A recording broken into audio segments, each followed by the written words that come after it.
At this point, it was the second half of the 21st century, and a VR game called Sword and Magic was being sold everywhere. It was a VR MMORPG, where anyone could play as characters from different races, fighting with swords and magic. Just as the guy was about to exit the game, someone was waiting for him.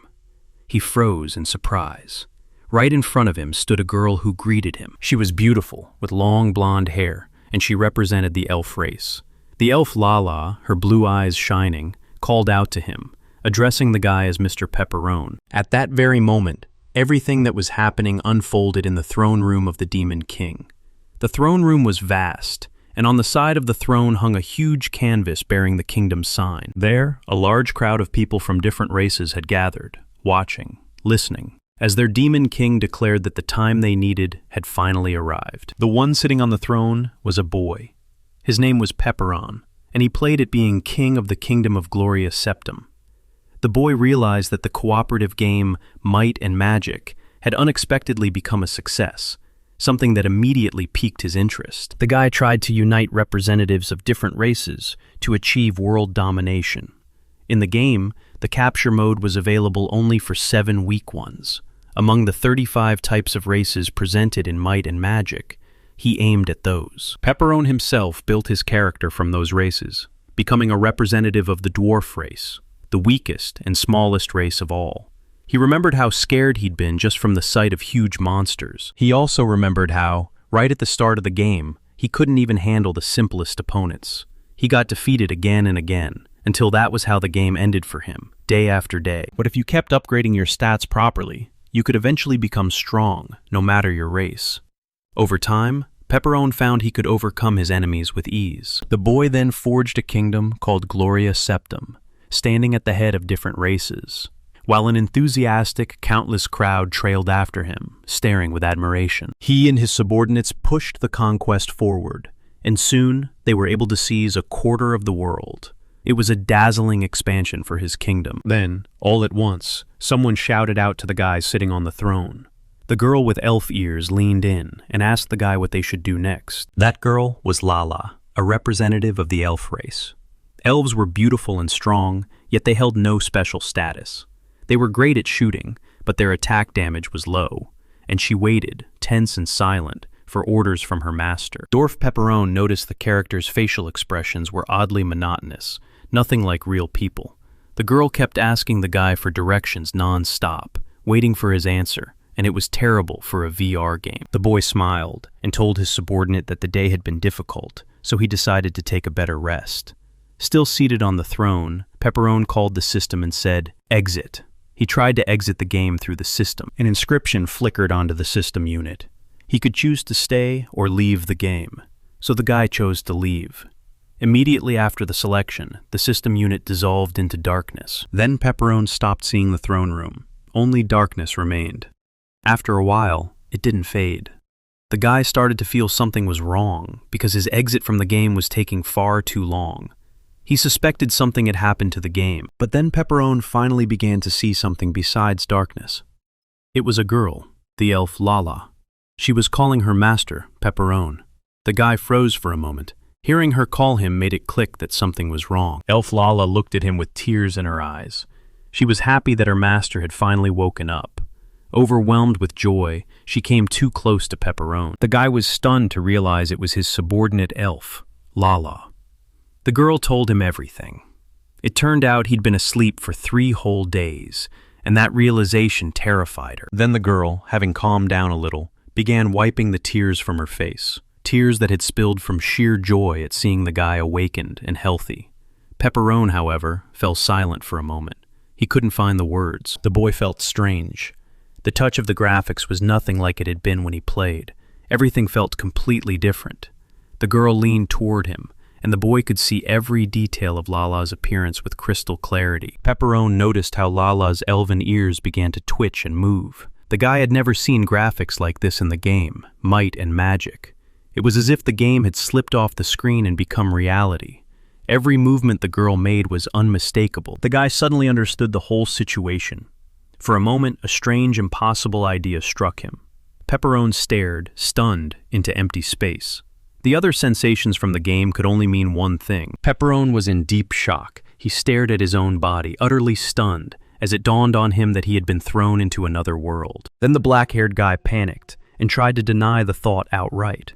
After all, the isekai genre had been all the rage several decades ago. Now it had already become a classic. Suddenly, a girl stepped up to him. Lala noticed the weird, dazed state he was in. "Can I do something for you?" she asked Pepperone, and he just stared back in silence, caught completely off guard. The guy apologized to his subordinate, and in the very next instant, his hand shot toward the girl. His palm pressed to her face, and the moment it did, her cheeks flared red. Dorf Pepperon slowly slid his palm upward, toward her elven ears. He could feel the texture of her skin beneath his touch. In his mind, it was like he was touching a living person. The girl had sensitive ears, so his touch sent her cheeks flushing even hotter. Lala, feeling her master's touch, gasped. The girl could barely stand the weight of her master's touch. The guy understood then that no VR game had ever been this realistic. Still touching Lala, he even found himself doubting whether such graphics could exist in a game at all. The main character thought of it with fear, so Lala, sadly, realized she no longer felt his touch. She stared up at the guy with bright blue eyes and wondered if he would keep touching her. But then the guy suddenly pinched his own face hard, and the girl flinched, briefly terrified by Pepperone's strange actions. The guy felt pain from the pinch. He remembered that in VR games, you can make even slight pain sensations happen by adjusting the settings, yet the law prohibited connecting pain sensations. Even if you jabbed your little finger at a cabinet in the game, players felt almost nothing. That's simply how the game's software is programmed, so no firmware or mods would help. The boy didn't understand. If he really was in a world of might and magic, then why wasn't he near the throne? He remembered his luxurious throne, sitting in the throne room of his castle. The boy also didn't understand where he was at this very moment. After all, before leaving the game, Pepperone had been in the royal palace of his kingdom, Gloria Septum. Suddenly, it hit him, and he was stunned. He was standing right now in the wooden hut he'd built at the very start of the game. He turned pale and started thinking. Maybe, after he'd been transported here, his kingdom of Gloria Septum had vanished, leaving only the very first hut he'd built. And among all his subordinates, he'd ended up with Lala as the worst-case scenario. The guy called out to Lala. He wanted to ask the girl where they were, but she only shook her head sadly. She didn't know anything about their new location. She, too, was trying to figure out what had happened to the kingdom of Gloria Septum. Lola didn't have time to even understand how she'd ended up in the hut. For the guy, at that moment, it only seemed like the two of them. But the girl didn't agree. It turned out his other 5 subordinates were there with them. The Goblin Gas, the Titan Nobo, the Kobold Pochi, as well as the wise demon Eri and the harpy Phoenicia. Everyone except the elf Lala went on reconnaissance, trying to learn more about the place they'd been dropped into. The girl stayed behind to look after the boy. Then the boy realized something. Right now, he and the girl were the only 2 left here. There was no one else. Pepperone got out of bed, and it made the girl worry. She assumed he needed rest after waking from a long sleep, but he reassured her. He just wanted to get some fresh air. The girl hurriedly joined her master too, anxious, desperate to go with him. Then the guy took the girl by the way and headed for the door, finally ready to leave the wooden house. He opened the door and stepped out. The moment he did, shock hit like a blow. The scene he saw left him stunned. His eyes widened. Pepperone stared around in disbelief because he recognized it. The boy blurted the name of the area, still reeling. They were on the Talsheim Plain. Out here, the wooden hut stood alone, ringed not by anything else but by an open stretch of bright green grass. It was on the Talsheim Plain that he'd built his first base. After that, the guy began to expand his territory. First a village, then a settlement, and finally a city. As time went on, more and more complex architectural buildings rose across his land. With further development, he carved out his own kingdom, Gloria Septum. Pepperone understood. If there was nothing on the Talsheim Plain at that moment, it could only mean one thing. His kingdom, Gloria Septum, had truly vanished. The boy was devastated. He yanked his hands away from his head, struck by the full weight of it. Then he snapped back to himself, pulled upright by the girl, and stopped clutching his head. The guy felt awkward for a moment over his own reaction. Lala also realized Gloria Septim was gone. Her expression turned sad as the news settled in. Pepperone regained his calm and wore a steadier demeanor. He nodded and agreed with the girl. It was entirely possible their kingdom, Gloria Septim, had been lost, erased from the land itself. The guy wanted to know the status. He didn't understand what their standing was in this world anymore. If a country had disappeared, then surely they wouldn't exist either. Still, judging by the unchanged equipment, everything seemed to be holding. The guy looked up and spoke the word status, yet nothing appeared before him. Lala met his gaze with a questioning look, clearly unsure what he was trying to do. He didn't know how to check his current status. Nothing worked, so he bent his legs, dug his feet into the ground, and tried to jump. Driven by the sheer power in his legs, the boy sprang several dozen meters into the air, catching his companion off guard with the sheer suddenness of it. The boy stared calmly down at the ground. Pepperone realized his basic parameters hadn't changed. He thought it through. If the jump's height was the same, then it stood to reason the other parameters hadn't shifted either. When he landed back on the ground, the guy asked the girl about her status. The girl, and apparently the rest of the guy's subordinates, had the same status. The guy confirmed the conclusion.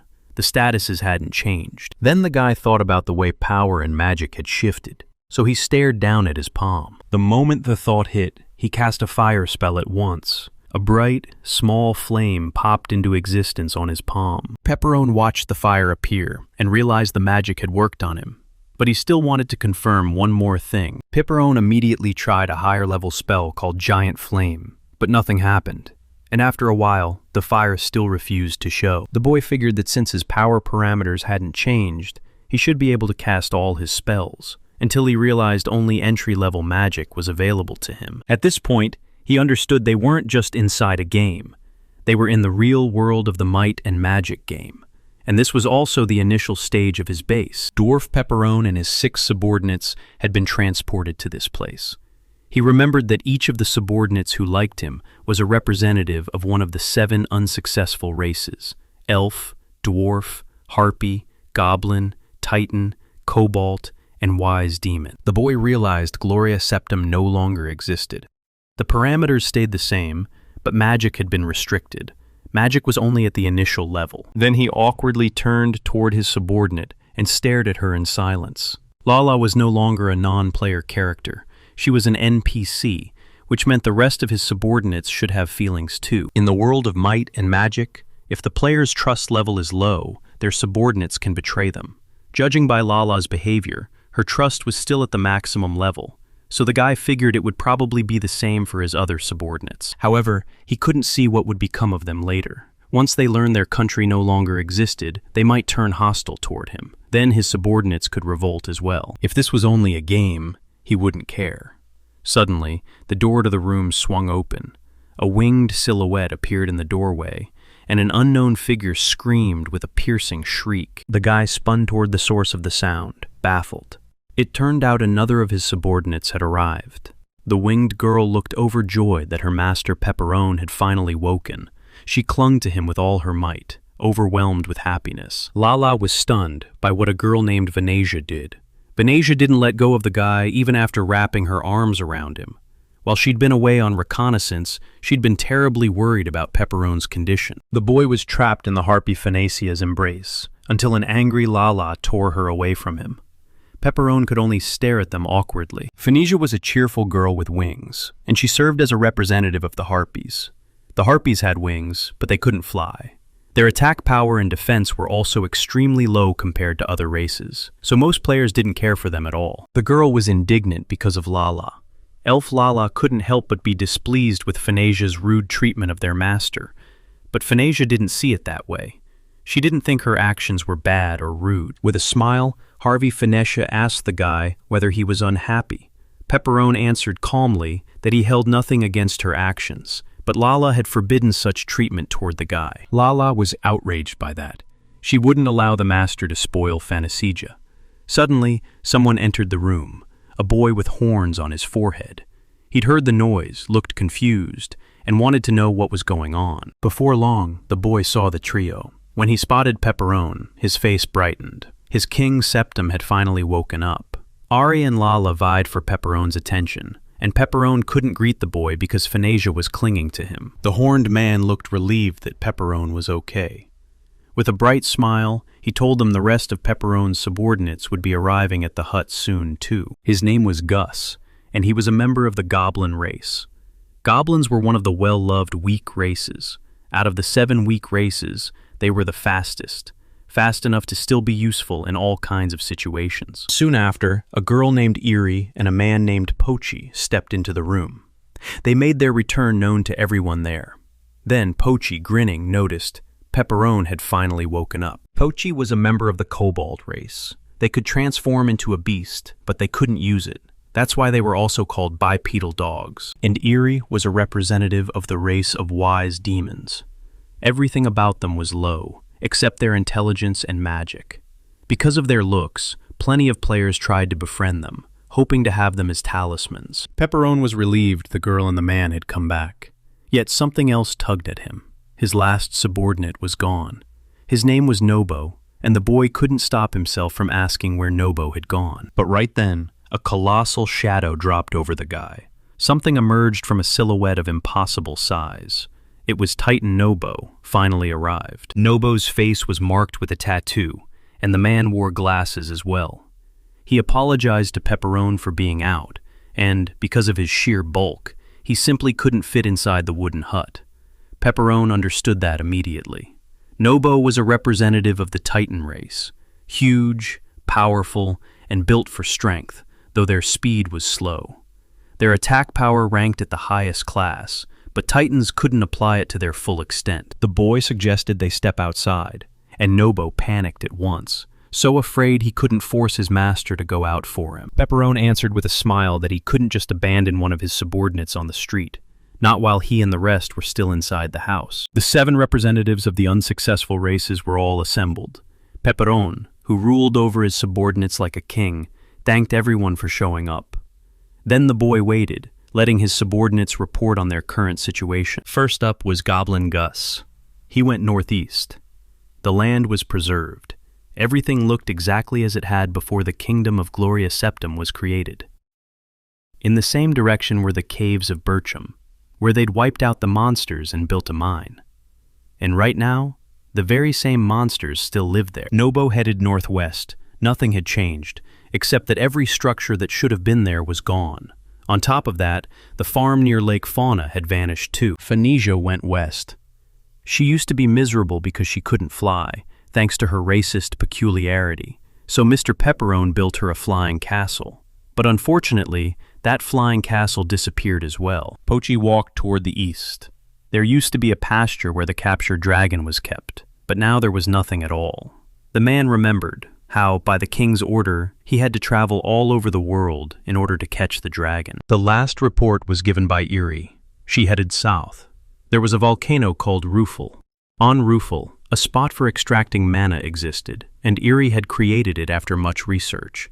But in the end, there was nothing left. All that hard work had simply disappeared. Everyone realized that wherever this place was, it brought back the past they had returned to, before the kingdom of Gloria Septim had ever existed. At that thought, silence swallowed the entire team. The boy weighed it all over in his mind. The country really didn't exist in this world anymore. Pepperone thought it through, and then an idea struck him, along with the decision to disband his team. In the game, of course, he was a good king of the kingdom of Gloria Septim, the kind who let his subordinates go their own way. But the guy didn't know whether he could do the same once it all became real. At that thought, the boy felt a little scared of what was coming.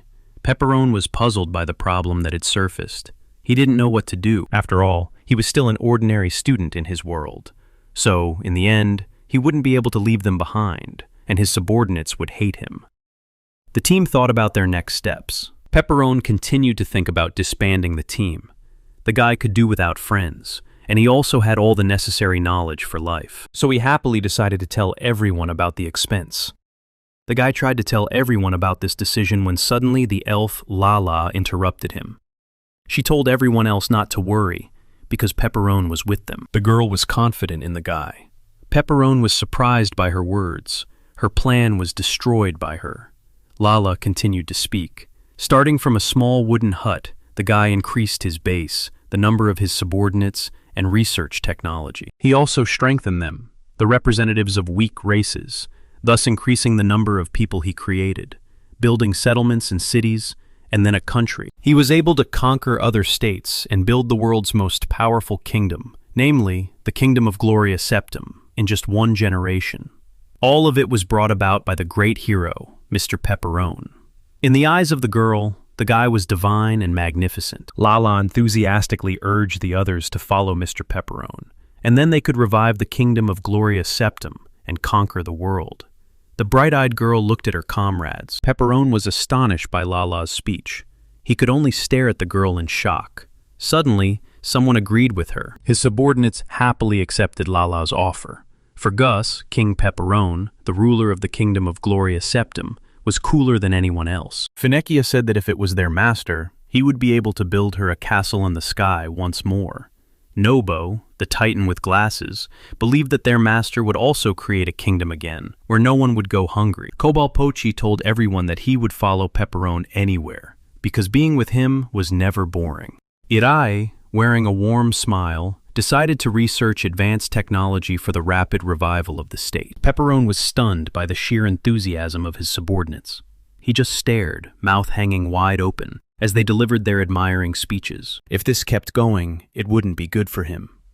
The boy went pale, fully aware of his position and certain he had to give it up. Still, even when he understood everything, refusing was impossible in a moment like this.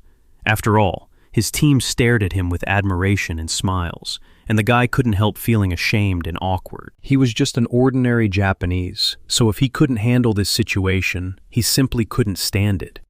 Pepperone clenched his fist. Then he said, with complete confidence, that everyone should trust him. After all, he was the great hero of Pepperone. Their plan was to revive the Kingdom of Gloria Septim and conquer this world. And so Pepperone's world domination began. The second conquest of another world starts with the binding of the 7 weak races. First, they had to do 3 things. The guy teased everyone with hints about their next tasks. Ari caught the hint. She told everyone they needed to earn money first, and only then go after food and water. They also had to gather building materials to expand their base. The guy praised her. Lala mulled over Erie's words. She asked everyone what they should do. First, they had to divide the responsibilities among themselves. They could split into 3 small groups, the first to get food and water, the second to gather supplies, and the last to secure money. Now they just needed to assign duties to everyone. After dividing them, group number 1, made up of the harpy Phoenicia and the goblin Gus, took responsibility for obtaining water and provisions. Team number 2, tasked with getting building materials, consisted of the titan Nobo and the Icobald Pochi. That left only group number 3. It comprised the dwarf Pepperon, the elf Lala, and the wise demon Eri, all of them responsible for obtaining money. The teams divided their duties well, but Nobo still worried whether they could all leave the Gloria Septim base and leave it unattended. Still, with nothing valuable in their current base, everything was fine. Naturally, the chance that the hut could be destroyed wasn't 0, but it wouldn't be difficult for them to rebuild it. Pepperone didn't worry about that. Having said it, the guy immediately informed everyone about when the work would begin, so each of the teams slipped into their duties. After some time, the third team, Erie, Lala, and Pepperone, set off southwest, toward where the Cyclops lair was located. Their main job was to fill the treasury with money. Lala couldn't help but recall, with delight, how Mr. Pepperone had defeated the Cyclopes in the past. It was a wonderful memory, one the others awkwardly stayed silent around. In the world of might and magic, dangerous boss-class monsters come with layers, scattered in different places. There are plenty of rare items that can be sold for a good price. The boy knew that if this world had truly returned to its original state, then there would definitely be a layer of the Cyclopes here. If their condition hadn't changed, then defeating them wouldn't be that hard. Lala admired the boy's intelligence, exactly what she'd expected from him. They just needed to deal with the monsters faster. Soon, they neared the place they needed. Sharp rocks jutted everywhere, and the remains of creatures littered the ground. Even so, a faint fog hung in the air. As they drew closer, the guy suddenly caught a foul, unpleasant smell. He immediately covered his nose and understood. It was the stench of decay. This was real now. proof that the world around them was real too, making the guy feel sick for a moment. While the boy struggled to steady himself against the smell, Eerie suddenly announced to everyone that she had spotted the location of the Cyclops' lair. It wasn't far from them. Team number 3 huddled shoulder to shoulder, standing close together. They held their breath and stared expectantly toward the lair. Soon, the boy spotted one of the Cyclops. Most notably, it had a horn jutting from its head. The monster sat there doing something, until it abruptly turned toward the team, noticing their stares on him. Without hesitation, he grabbed his weapon and charged straight at the team. The Cyclops was enormous, towering over Team 3, and it held a spiked stone club in its hand. It had only one eye. That was the Cyclope's specialty. Its single gaze slid predatorily over the intruders, as if studying the crew. The guy realized that, in truth, this monster was more complicated than anything the game had shown him. It felt like breaking into a house without permission, confronting the owner, then trying to take everything precious. Cyclone roared and swung his rocky club, bristling with spikes. The monster was drawn to the boy and wanted to crush him with that weapon, yet the dwarf Pepperone dodged with ease. The club's impact rattled the earth for a heartbeat, stones bursting outward to the sides, and the boy couldn't do anything about it. It was all for money. He needed to restore his lost kingdom, Gloria Septum. Then, Pepperone quickly drew his weapon from its sheath. The man was utterly focused, completely serious. Pushing off the ground, Pepperone rose and took flight with the Cyclops. Every motion was aimed at one thing, striking the monster. The Cyclops froze in shock at the sudden burst of speed. Pepperone streaked past the Cyclops at lightning speed, hammering it with heavy damage in the same instant, enough to make the monster drop the hand that held the rocky club. Without wasting so much as a breath, he called out to Eerie in a serious voice. As the roaring Cyclops reeled from pain and the loss of its limb, Eerie lifted her palm toward it. Then, the representative of the race of wise demons unleashed the magical flame spell. At that very moment, flame blossomed on her palm. A fast, searing stream of fire rocketed toward the monster. He didn't even get time to dodge, because the destructive heat had already caught up to him. The monster collapsed, exhausted from the girl's attack, and they were able to defeat it. Eerie let out a breath of relief the moment she saw the Cyclops' defeated body. Lael felt a little sad that they had managed without her, but Yuri and Pepperone didn't give her feelings a second glance. They had to quickly collect the treasures. Inside the cave, a treasure chest and bags of jewels waited for them. Then, Eerie, trying to open the treasure chest, realized it was locked and wouldn't budge, until Leyland's lockpick skill let them open it without any problem. With magic's help, different types of master keys appeared on Lola's fingers. Then the girl moved in close and began to open the chest at a rapid pace, swapping master keys as she worked. Soon, with the magic of the elf Lala, the chest was opened. Inside were many precious stones, gold coins, and even books on magic. Eerie, as a representative of the wise demon race, immediately took the books. She found out the chest held a book on learning storm magic. The training was meant for 5th level magic, but it was still better than 8th level flame magic. While Eerie flipped through the contents of the book, Lala managed to gather everything they could sell and stash it into a chest. The closest city to the lair was Kerez. The team headed toward Kerez, planning to sell the goods there. Meanwhile, group number 1, made up of the harpy Phanasia and the goblin Gus, was deep in the forest. Their job was to fetch water and provisions. Even though it was still light outside, Gus and Phanasia were already far into the trees. A boy and a girl stood in the huge shadow of some creature, staring up at it. They were wondering whether their opponent was edible. Gus told her they wouldn't know until they tried it. Their opponent was a monster, shaped like a snake of enormous size. It stared predatorily at the number 1 team. Phanasia thought that their master must like creatures like that. But even if she didn't know Pepperone's food preferences, Gus didn't think the same way. The girl felt her stomach nodding with worry. If the master wasn't pleased, there'd be no point in attacking the snake. Goblin Gus grinned and told her that Pepperone would most likely be satisfied with whatever Phanasia brought. That did it. She was instantly fired up, and she believed him. In this case, she would deliver the monster to Pepperone. Phanasia quickly bolted toward the snake monster, and Gus didn't even get the chance to see her slip ahead. The boy realized, too late, with embarrassment, that the girl had already vanished toward the snake. Still, He didn't worry. To take down an enemy like that, only she was needed. Then he loosened up, turned away from the battle, and went deep into the forest to get water. He was confident and calm about his companion. Phanesia, however, ran straight at her opponent with a smile, lightning fast. She wanted to catch the prey for Pepperone. Phanesia sprinted straight at the snake, her rapid footwork carrying her close to the monster in a flash.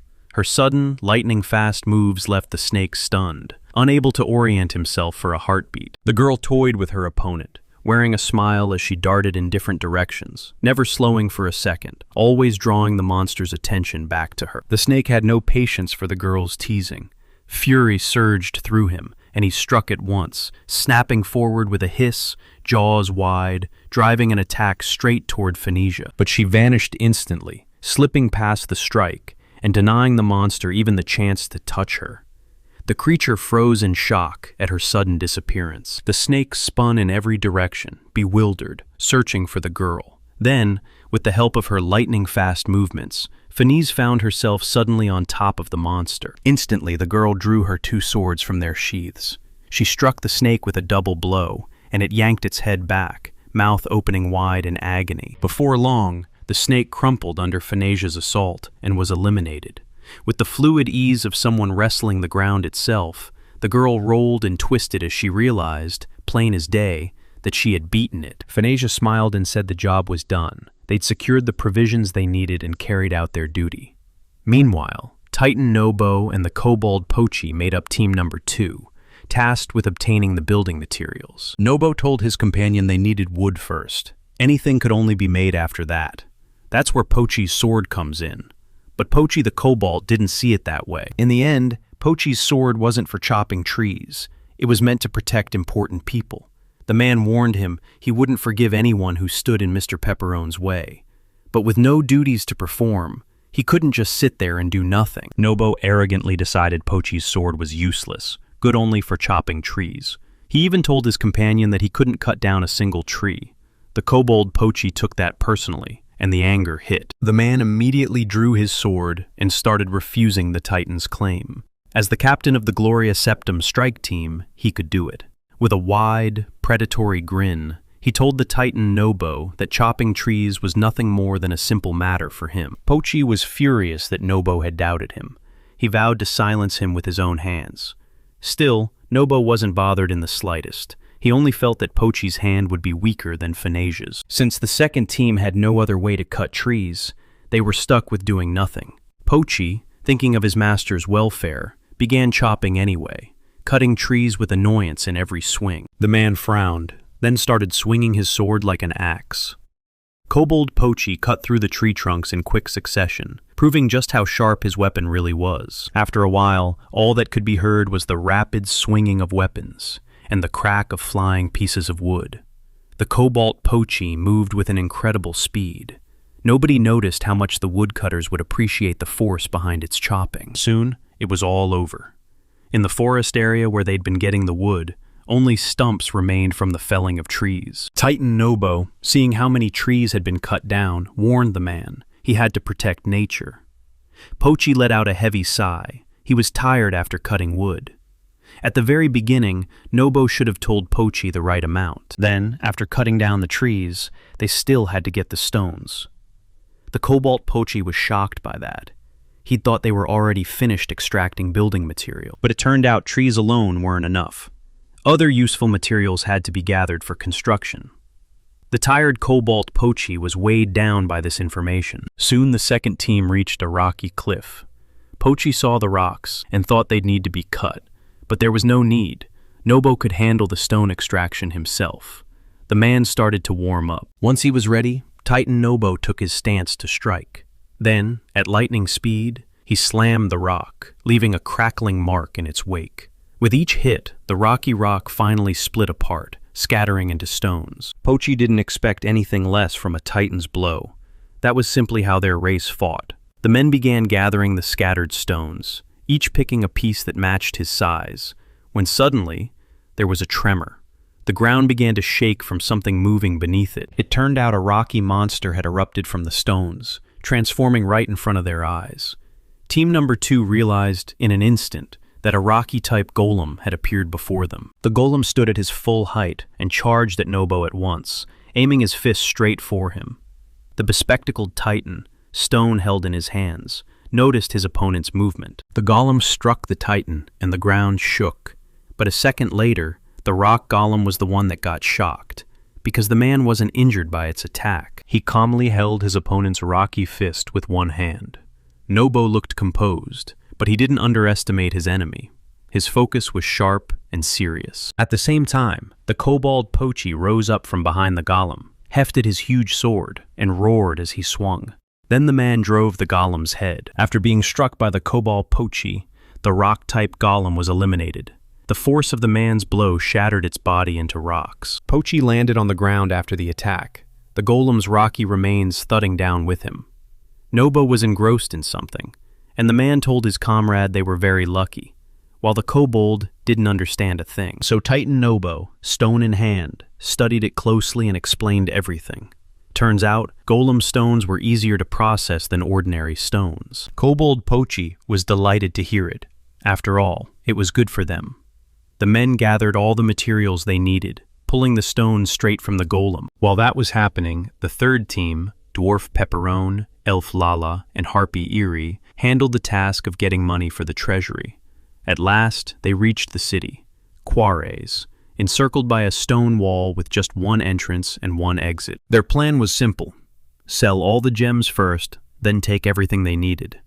Eerie, too, wanted to buy plenty of spell books. The third team closed in on the gates of Quares, where guards stood watch. They also needed to buy tools for construction and for processing materials. The guy agreed. They decided they'd buy as much as they possibly could after selling the treasures. Right then, they were spotted by a guard, who stepped in and stopped their group. The man clocked that the girls were of the elf race and the wise demon race, while the guy was of the dwarf race, representatives of unsuccessful races.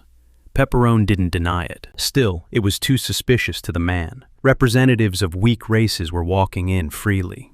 The guard had a distinctive feature: 3 eyes. He studied the team with open hostility. Pepperone didn't understand what was suspicious about them. The boy, bewildered, only remembered this: the only ones barred from the country were the orcs. Their race shouldn't have been affected at all. They had to be allowed through. But the guard, glaring at them suspiciously, kept talking. He thought they were runaway servants who'd stolen the master's things and fled. Pepperone was stunned by the assumption. The boy started refuting the guard's accusation. After all, they'd come here just to sell the treasures obtained from the Cyclops' lair, but he didn't believe a word of it. The man briefed the team on their detention. The 3-eyed guard wanted to investigate them and uncover their true identity, so he called his colleagues to seize representatives of weak races, until the team suddenly found itself trapped in a far worse situation. The 3-eyed man tried to halt the team, driven by his suspicions. He barked orders for his colleagues to grab the guys, and now the team had to think of a way out of the unexpected bind, fast. The dwarf Pepperone realized their safest bet was to run. Making an enemy out of a neighboring city wasn't the best start for this game, and the boy couldn't help thinking about leaving the place. Then, suddenly, a shout cut him off. Indignant, Lala whipped around and raised her voice, furiously telling the guards they had treated the famous hero, the founder of a great power, Mr. Pepperone, rudely, shocking the poor man into silence. Pepperone understood their situation had only gotten worse. He grabbed Lala's hand, stopping her from continuing her outrage, and fled with his team. The guards, snapping back to their senses, were startled to realize the suspicious team was fleeing from them, so the men immediately surged after them, chasing hard. Elf Lala was thrown by the guy's behavior. She couldn't understand why they ran, but he didn't explain. They needed another way out of the situation. Eerie, still absorbed in his magic book about the study of storm magic, realized that the situation in the city of QRS had shifted slightly. The guards of the city of Juarez, gasping, couldn't close the distance to the team. They didn't catch them because they were simply too fast. The team pulled clear of the pursuit. The guy was certain the city they were heading for was definitely Kors. Sure enough that representatives of the race of dwarves, elves, and wise demons should have had the chance to visit it. Of course, their weak race drew contempt, but Eerie had never been rejected like this, not until recently. Elf Lala also remembered that when she visited Kors before, she always stepped in calmly and bought something. The boy mulled it over. Maybe it was simply because the world of sword and magic had become real. If so, then its rules had changed too. In the game, even though Pepperon was a weak race, they were never ignored. But if every weak, unsuccessful nation was treated like this now, then they wouldn't be able to trade with anyone else. The city was a crucial hub, where plans for plantations, laboratories, and other facilities needed to develop the base were obtained. They had to come up with something, and get it there as soon as possible. The guy realized that the attitude toward their unsuccessful races had shifted, and that was a serious problem. For now, they wouldn't be able to trade in the cities. So the elf Lala, with that predatory look, suggested they simply capture cores. But the dwarf Pepperon, along with Eerie, the representative of the wise demons, didn't think it was the best idea. They had another option, though it would be difficult for Pepperon and Lala to carry out. They'd need Eerie for it. If she hit her tail, ordinary people wouldn't be able to recognize her. Eerie could pretend to be human and buy everything they needed. Elf Lala worried the guards might remember her, but they couldn't see Eerie's face. She'd covered it with a book, so it was fine. If things went wrong, they could always improvise another solution. First, when Eerie entered the city, she had to sell every gem in the chest. Then they needed plants for the plantations, a research center, and a decent-looking house. They needed to buy them. Eerie also had to grab as many books as possible, focused on studying agricultural and architectural skills, along with magical almanacs. She also needed to buy a backpack, so she could stash her construction and material processing tools inside. Eerie, the representative of the wise demons, casually scribbled down the entire list of what they needed on a piece of paper. If the girl didn't have enough money for everything, then she simply had to pick out the most necessary items. The girl understood everything. Then she swished her tail, one of the defining traits of her race of wise demons. After that, she lifted the chest onto her head and headed for the entrance. Lala wished her airy luck. Coming up to the entrance of Coors, the girl spoke with the guards for a while. They were a bit wary at first, but she managed to get through. Still, the guards looked stunned that an ordinary-looking girl could carry a treasure chest so effortlessly. The boy sat down and started thinking about how they should let Airy handle the shopping for a while. Disguise magic would be ideal, but it was level 3, so it was probably not something the city was likely to sell. Lola flashed that predatory look again and urged her master to capture the city of Chorus for future prospects. The guy was a little taken aback. She was way more warlike than the girl in the game version. But it was worth remembering. This city wasn't standing alone. The city of Chorus was subordinate to the state of Linsil. So with low-level magic at their disposal, if they picked a fight with an entire country, their chances of winning were almost non-existent. Lala understood that, yet she was still furious that some simple guard had been rude to her master Pepperon. With anger and irritation twisting her expression, the girl, frowning hard, began to bite her nail. After a while, Yuri returned with her purchases.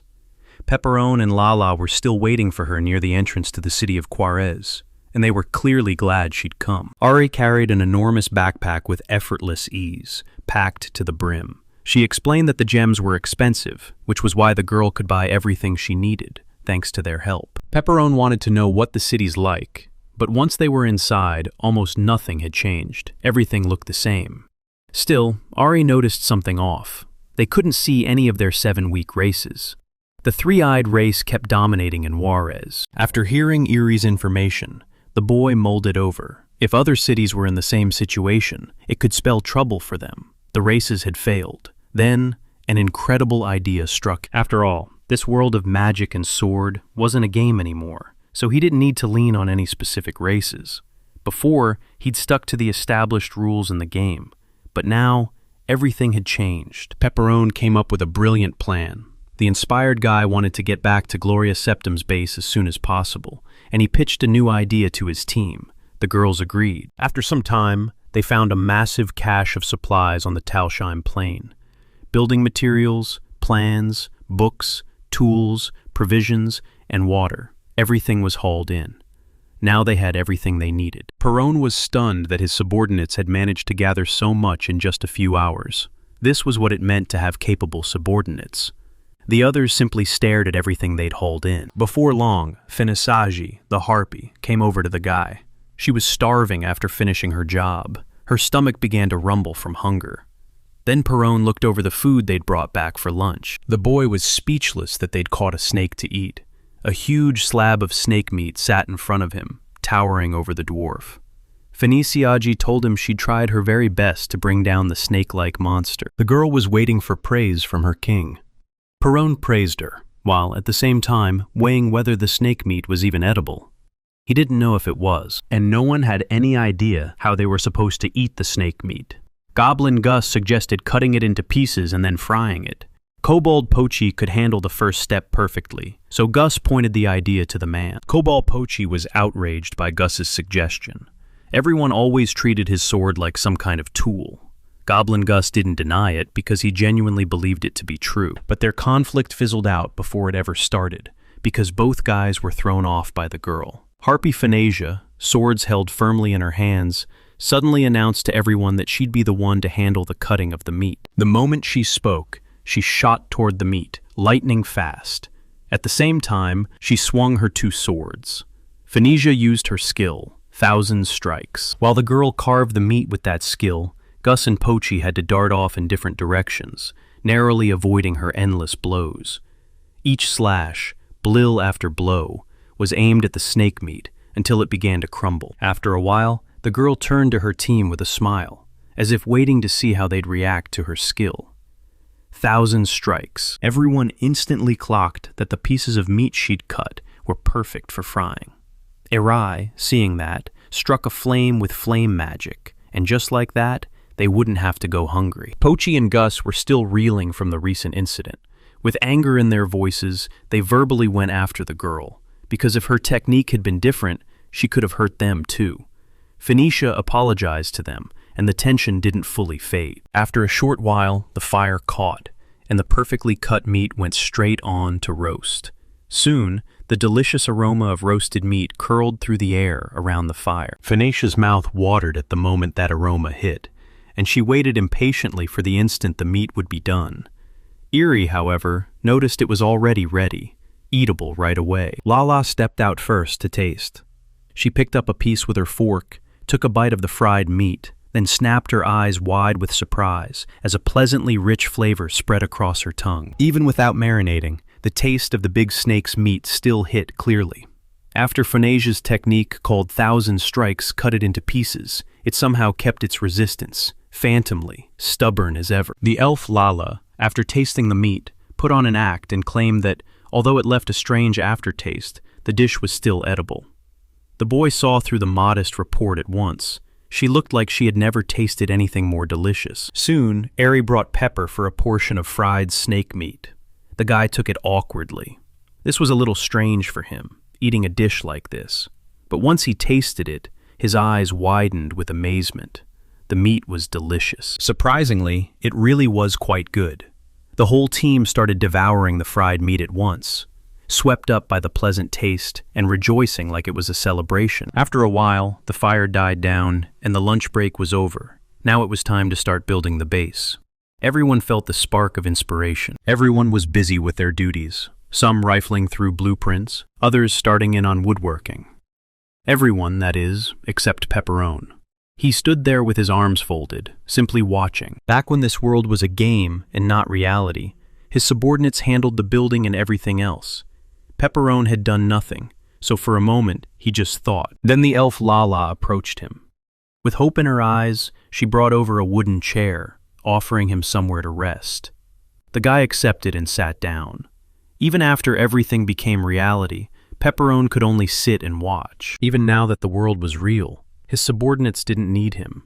In the game, they built a frame and erected a house with ease, quickly, cleanly, which was genuinely impressive. Still, with nothing to do, the guy just stared at how busy and completely absorbed everyone was in the construction work. And because of that, he couldn't help feeling bad. Ashamed. After all, this world was no longer a game, so Pepperone decided to give it a try too. The boy, leaning on a wooden chair, began to push himself up. Dwarf Pepperone came strolling toward his team with a bright grin. This time, they'd need his help. He was determined to lend them a hand. His subordinates immediately spotted him moving in and stared at the approaching guy in surprise. And just as he drew near his subordinates, the girls categorically refused his help. Dwarf Pepperone was taken aback by how quickly they shut him down. Elf Lala didn't want their master getting involved in such small matters. The boy couldn't even find the words to answer her. Then Eerie stepped in. She agreed with Lala too. The boy shouldn't have done this. Standing there in a tragically posed stance, Elf Lala looked on with admiration, as if she truly understood how kind the guy was, how he always tried to take their feelings into account. But it was all right. Working for him, she and the others were overflowing with boundless happiness. No matter how difficult the job was, the bright-eyed girl threw herself into it, and enthusiastically told the boy about every part of it. So Lala and Ari suggested, once again, that the boy sit on a wooden chair and rest. Dwarf Pepperone awkwardly accepted their offer. Each of his subordinates was busy. Some pored over the blueprints, some carried the materials they needed, and some raised the building itself. Only Pepperone, sitting there on his chair, watched everything with curious eyes. The boy thought that, unlike hunting monsters, building was a small task. He never really considered it. During the game, he was always, constantly hunting. Soon, evening arrived, and with it, the dark outside. By evening, everything was ready. The main building had been transformed from an ordinary hut into a luxurious residence, several floors high, with a tower standing on the roof. There were also lanterns shaped like pillars of fire, and fields laid out with beds for future agriculture at their base. There was a well, too, and a storage stocked with provisions. The boy was stunned by how different his settlement looked now. Even though everyone had excellent skills in building structures, his subordinates finished the base in next to no time. Harpy Phoenicia wanted to ask Pepper what to do next, but it was already late, so the guy suggested they keep everything going tomorrow. From tomorrow onward, they had to start developing the base. Eerie, a representative of the race of wise demons, was wiped out all day, yawning from sheer fatigue. Pipperon, meanwhile, was already thinking about finding new subordinates for his base. Elf Lala, hearing this, considered it and ended up puzzled. After all, finding new subordinates for the base was the most difficult, troublesome job of them all. After all, the level of their base was rather low, and under the rules of Gloria Septum, only representatives of the 7 unsuccessful races could join them. In other words, titans, elves, harpies, dwarves, goblins, kobolds, and wise demons were the only ones allowed. The girl's words struck the boys like a jolt. He was stunned to learn of the rule. Only representatives of the 7 unsuccessful races could enter his base. The boy had always believed that the game of sword and magic, even after stepping into the real world, would still cling to races the way it always had. Dwarf Pepperone, resolute to the core, wanted to abolish this restriction for the sake of their kingdom's future. He started to speak, but he was cut off. Goblin Gus told everyone that King Pepperone had done a great deal for the races that everyone else rejected, so they must follow this rule. Pepperone himself could only stare in shock. Kobold Pochi and Titan Nobo nodded along with Gus. They didn't want anyone other than their 7 unsuccessful races, even if it meant taking a long time. Dwarf Pepperone could only remain stunned. What he had done before was raise the game's difficulty. To do it, he only brought the representatives of the 7 unsuccessful races into his kingdom. And now, it would be treated as his lifelong dream, for others. The boy was stunned by his subordinate's words. The state was gone now. This was no time to cling to rules. Lala suddenly called out to him, and he jerked as if struck. Pepperone steadied himself and stopped looking so nervous, but he still couldn't bring himself to tell everyone that he was ready to be friends with representatives of other races.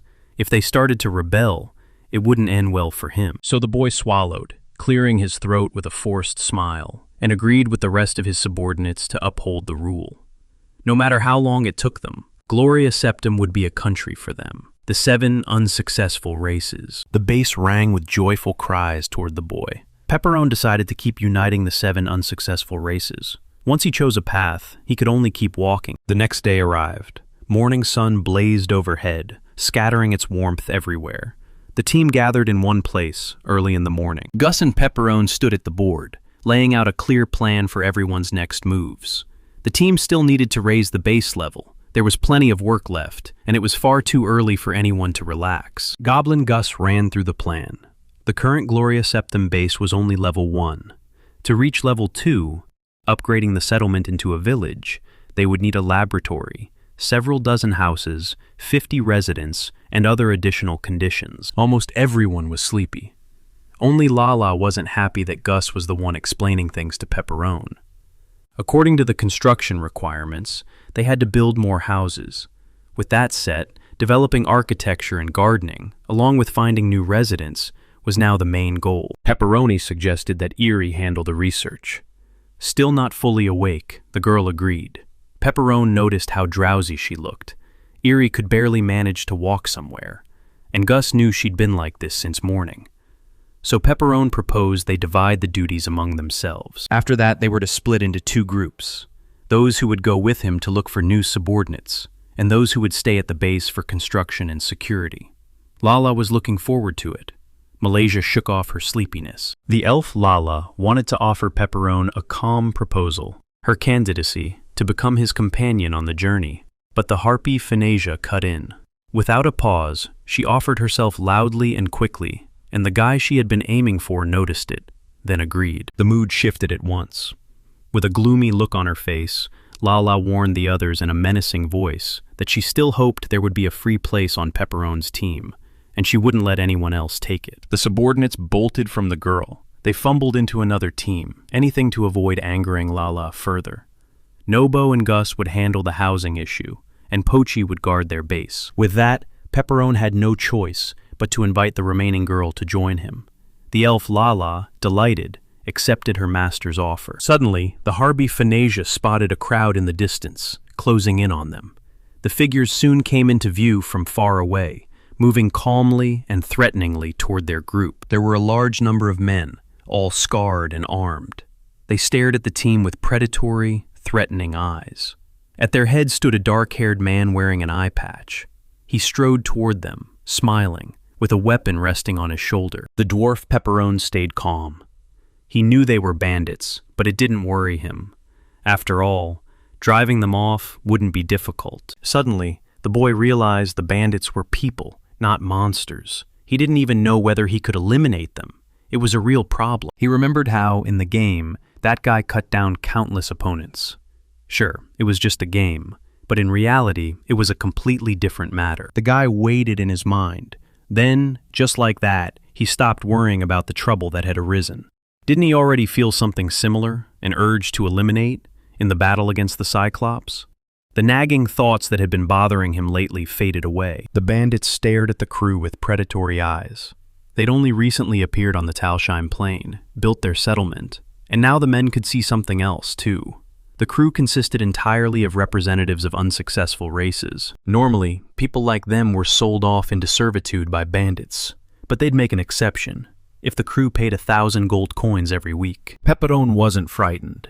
With the faintest pause, he closed his eyes for a moment, then simply sighed, calmly, as if their offer were nothing at all. Pepperone didn't want to accept such a terrible deal. He told the bandits to get lost, saying it was a waste of time even to pay attention to them. The boy easily shrugged the bandit's hand off himself. The bandits didn't see Pepperone as a threat. At his words, the blonde man and the bandit leader just laughed. Then one of them pulled out his weapon, and the blonde man pointed the sharp end of his saber at the boy, giving them a choice: pay for their lives each week with 1,000 coins, or be liquidated. Pepperone also gave them a chance to retreat, and then he would forget their stupid actions. But the man only laughed evilly, grew even angrier, and, waving his weapon, charged toward the guy, trying to attack him. But the blonde man never even got a chance to attack the guy. He was struck from behind. He could only feel the blow landing in shock. The man behind it was the goblin Gus, and the guy quickly turned it into damage against his opponent. Gus, having calmed down, noticed he hadn't let his opponent finish, but he didn't care. The blonde man toppled under the guy's attack, and the robbers stared at what they'd just witnessed, stunned. Goblin Gus thought he'd eliminated his opponent too quickly, but Pepperone had nothing more to say to him. Gus didn't want to leave on good terms either. The bandits went silent, scared out of their minds. Pepperone, in a dark tone, barked an order for his subordinates to attack the uninvited guests. At the same moment, Kobold Pochi, Titan Nobo, and Harpy Phanesia charged toward the enemies with bright, eager momentum. The battle erupted. Phanesia was the first to strike, snapping through the fight with her swords. Titan Nobo unleashed his titanium power, So brutal the bandits were driven back, fleeing while the Titan screamed through them. Pochi quickly took care of the rest of the opponents. Horror spread across the bandits as they realized the truth. Though their foes were a weak race, they were terrifyingly strong. Their position in the fight turned dangerous in an instant, until suddenly, their eyes were pulled to someone else. They spotted an unarmed elf girl, and to them, she looked like nothing more than easy prey. So the bandits decided to hit her, closing in from behind at lightning speed, already reaching to strike. But before their hands could even land, one of them was wounded. A magic circle had been drawn near Elf Lala. Using it, the girls summoned a saber and cut down the man in front of them. Elf Lala seized her saber by the hilt. No matter how ineffective the races were, they still had the basics of magic at their disposal. With the enemy unarmed, they'd already decided he was weak. Yet the girl with a calm face held her saber out in an attack stance, aiming it straight at her opponents. The bandits closed in on Lala and pressed toward her. Angry over how it had turned out, they convinced themselves she wouldn't do anything with one pathetic sword. They all wanted to strike because she looked like the weakest among them. Suddenly, the girl took a step. In a blink, she slipped forward on quiet, quick strides. Lala met the bandits head-on, dealing with every last one swiftly and without a hint of panic. To her, they were nothing but fools, people who thought they could put a blade to her master, Pepperone, and she was not pleased. Meanwhile, Pepperone watched the entire fight from the sidelines in silence. A terrible spectacle unfolded in front of him, but he felt utterly calm. The guy believed it was because of the influence of cold-blooded mastery. In the world of magic and sword, there was cold-blooded mastery, and the higher it went in level, the easier it was for the player to handle a battle. When this skill was low, and the player was still pressed against a large number of enemies, destroying even one could trigger an abnormal status, freezing him for some time. Still, Pepperone's cold-blooded mastery was already at its maximum, level 50. Even after eliminating 300 enemies, he never once suffered an abnormal status. With a surge of relief, the boy realized that with this skill, he could calmly analyze everything in the middle of the chaos. Pepperone hoped he could keep his composure in other similar situations. He kept watching the battle as the bandit leader stood quietly beside him, looking frightened. He was shaken by their sheer strength. The man couldn't make sense of it. How could such unsuccessful races be this powerful? He needed to know who they were. When he stepped on a stone, the sudden clatter snapped Pepperone's attention, revealing the leader of the bandits. The man's fear hit instantly. His legs failed him, and he dropped. Pepperone, sword in hand, noticed the bandit subordinates weren't holding anything back in the fight. Still, he simply stood behind and watched. The boy thrust the sharp end of his sword toward the bandit leader. He wanted to catch the man's last words of farewell. The frightened man only managed to stutter, begging for help, but mercy was never offered. The guy moved fast, quickly eliminating the leader of the bandits. After a while, they finished off the uninvited guests completely. Yes, there'd been an unexpected obstacle in the form of bandits, but they had to stick to the original plan. Lala and Phoenicia would go with the guy to look for subordinates. Pepperone's subordinates took turns saying goodbye, urging him to take care of himself. The boy bid them farewell as well, accepting their parting words. The group moved north. At the foot of the mountain lay an elven village called Ashirs. Pepperone hoped to find volunteers there, people willing to relocate to another place. Harpy Phoenicia said it with a laugh, telling them she hoped they wouldn't be as terrifying as Lala, and the moment she said it, the elf Lala was offended. Lala couldn't quite understand what made her terrifying. But when it came to Mr. Pepperone, it was better not to be anywhere near her.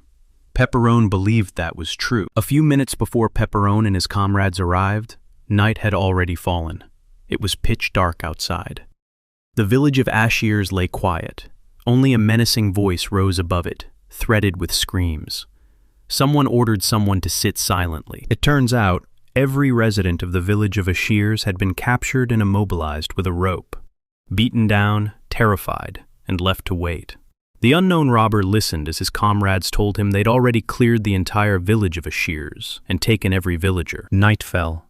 The full moon rose. Its cold light spilled over the forest all around.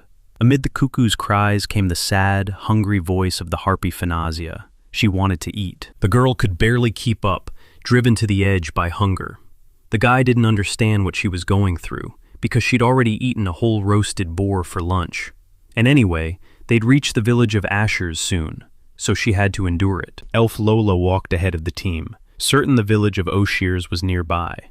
Pepperone tried to steady the exhausted, starving Phanasia, but the moment hunger made her feel unwell, she started to whine. Soon, Lala spotted a light, torches burning near the entrance to the settlement. Their blaze lit up the area around the village of Ashers in a bright, relentless glow. Phanasia bolted straight for the village, joy lighting her face. She just wanted to eat. Lala tried to stop the girl as she ran off, but the guy realized they could only reach the village after midnight. It had all happened so fast. Harpy Phanasia, approaching the entrance of the village of Ashers, joyfully greeted its residents. Her wings spread wide in pure excitement, and the girl could finally hope to eat. Then, silence. The teens stared in surprise and horror. The village of Ashers was gone, destroyed. Broken debris from ruined houses lay everywhere. Someone had attacked the village of Ashers. Soon, a man's voice cut through the chaos. With an evil smile, he asked the others how many elves they had caught. Another lizard race bandit replied that he had seen someone else in one of the houses. The three-eyed race man wore a mask. He didn't want to go back to Asher's village over just one elf, and with the aftermath of the battle still weighing everything down, it was inconvenient for them to move. So he asked his companions to shift to the side. The company held the wounded villagers in their hands. The bandits seized every elf, dragged them away with shackles on, and forced them to go somewhere with them. No one was spared. If a captive so much as slowed down, the bandits punished him. Lola watched, stricken with horror, as her kin were humiliated. She understood then. The bandits had captured every elf from the village of Ashers. Pepperone observed the whole incident in silence. Pepperone already knew what company this was. Every bandit who'd been in the village of Ashers was a member of the BBC group. BBC was short for Black Company. In a world of might and magic, they were deep in human trafficking, selling vile substances and illegal magic books, along with liquidations and kidnappings. The largest criminal group. Most likely, this bandit crew intended to sell the captured elves from the village of Ashers into someone's service, so they grabbed every single one. Pepperone himself had once been a member of the BBC, and he'd found real success. Even when he acted cruelly, he told himself it was only a game, though still, he couldn't quite shake the guilt. He figured that if he threw himself in with those guys, he might as well sign up for elimination himself, so they shouldn't move against the bandits. After all, their glorious septum base hadn't even become a village yet. The full moon blazed over the night sky. Pepperone was downhearted. He couldn't make these elves his subordinates, but he had no way to do anything about it. They had to avoid unnecessary risks. Then, suddenly, Lala's menacing voice cut through the air. She wanted to stop the bandits. The girl was certain, because beside her stood the great hero, Pepperone. In her eyes, he would never just stand silently by and watch the incident with the elves unfold. The guy didn't want that. Even Phanasia was furious about the destroyed village of Ashers. She snapped in agreement with Lala's words. Those bandits had committed horrors against this village. Now it was impossible to even eat there. The only thing on the girl's mind was food, and her other goals. The bandits didn't see them as enemies at all. They weren't the least bit bothered by the anger of the weaker races. Instead, the group started to laugh, and Pepperone realized, with a sickening jolt, that they'd unfortunately taken notice of the team. The lizard-like man mocked Pepperone. He didn't count him as an enemy just because he belonged to the dwarf race. And the masked bandit had never even heard of a hero with a name that ridiculous. Lala caught the robber's words, and her temper flared at the man's rudeness. She wanted him to pay for what he'd said. The girl stared at him with a dark, knife-edged look. Suddenly, another robber stepped into the conversation, one from the three-eyed race. The man with the third eye glanced at the girl, clearly dissatisfied with her actions, and refused to treat her as an equal opponent. Pepperone felt uneasy. No more options remained to dodge the fight. If they took care of the bandits and left no witnesses, then everything should be fine, even if he didn't like the idea, and the guy wasn't completely convinced either. He then ordered Lael and Phanasia to eliminate the bandits, while Pepperone pressed forward toward the BBC group. The guy told the girls not to let anyone escape. He said it to his subordinates with a gloomy look. The girls, furious at the bandits, accepted their master's order. Lala and Phanasia fixed the men with predatory, gloomy stares, and with the guy at their side, they marched straight toward their enemies. Meanwhile, back at the base, night had fallen and everything was eerily calm. The remaining subordinates sat together in one room around a single table, weighing what race the new inhabitants might be. Cobalt Poche first wanted to raise an army strong enough to defend the future state, Gloria Septim. So he concluded he would need around 100 kobolds to solve the problem. Nobo, however, disagreed. Over tea, he said the guards needed people who could bring more than strength, people with brains too. Pochi was furious at the Titan's words. He snatched the hilt of his huge sword in anger, but Titan Nobo stayed perfectly calm, continuing to drink his drink and read the newspaper. Goblin Gus felt a little awkward watching their squabble. That's why the guy shifted his attention to Eerie. The girl was totally absorbed in reading a magic book while eating, and beside her sat a staggering number of plates. She assumed the residents would be from the village of Ashirs, which meant they would all be elves. The men went rigid with shock, realizing the newly arrived residents were most likely representatives of the elven race, and they froze at the girl's assumption. With the exception of Ari, the other subordinates grew uneasy after the girl's words. Silence dropped into the room, and everyone stared awkwardly at one another. Ari, unshaken, calmly kept reading her book. The men could only hope the elves wouldn't be as terrifying as the elf Lala. But somewhere out in the dark night within the village of Ashirs, the endless cries of pain carried on. Phanesia and Lala struck fast and finished the bandits quickly. Their foes lay immobilized in the aftermath, stunned by the girl's raw strength. The surviving bandits couldn't help but wonder who they really were, because they didn't look like they belonged to the unsuccessful races. Absolute power loomed over the bodies of the enemies. The girls studied their opponents with a predatory gaze. The robbers shook with fear. In their eyes, the girls were true monsters, terrifying in their strength. Meanwhile, Pepperone pushed deeper into the village.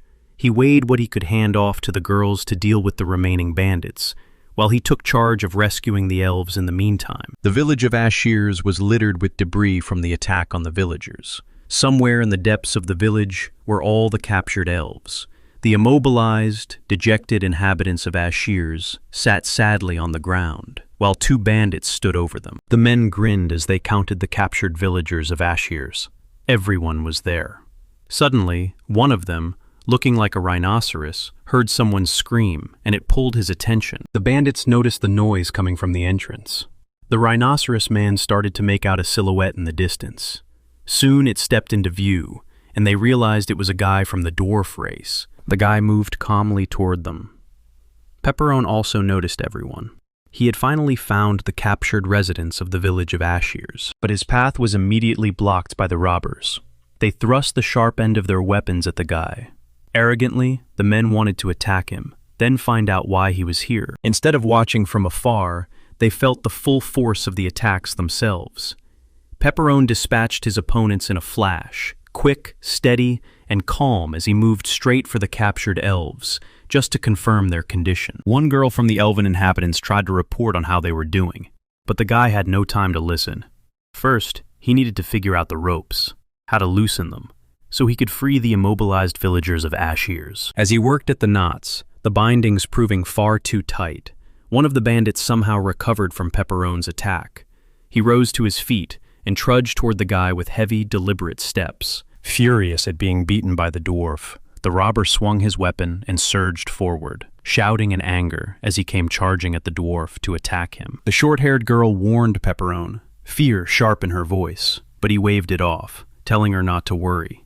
Pepperone wasn't concerned about the robber's attack at all, and he didn't even turn toward the man. Behind the angry, wounded man, Phanesia and Lala were already poised to strike. Phanesia tightened her grip on her swords, while Lala leveled her weapon at him. He felt a strange presence at his back, so he tried to turn toward them. That move was the cue the girls needed, and they surged in to attack and eliminate the enemy. The moment the girls landed, they struck, and the man was dealt with immediately. He crumpled to the ground, drained by the damage they inflicted. Pepperone didn't even turn around as he thanked the girls for their help. He was focused on untying the rope binding the residents of Ashirs, while the villagers stared in stunned shock at what they'd just witnessed.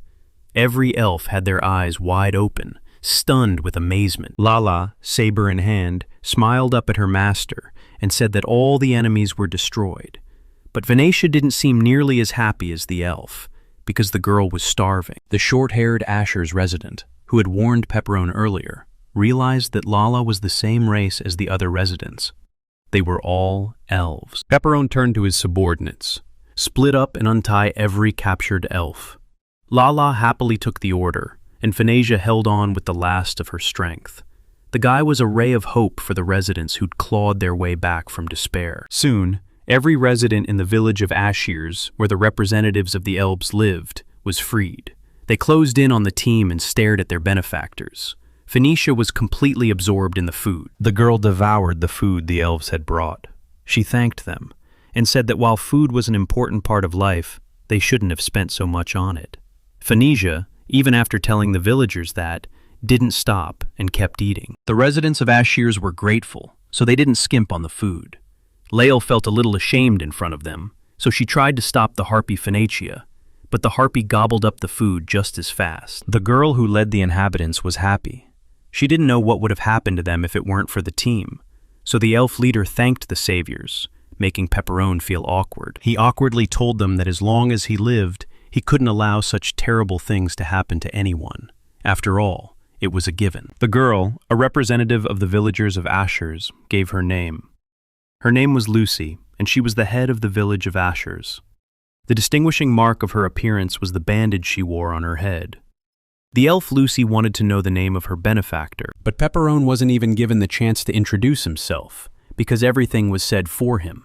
His subordinate introduced him to everyone as the savior of the 7 races. Lala enthusiastically began telling the residents of Ashirs about her king.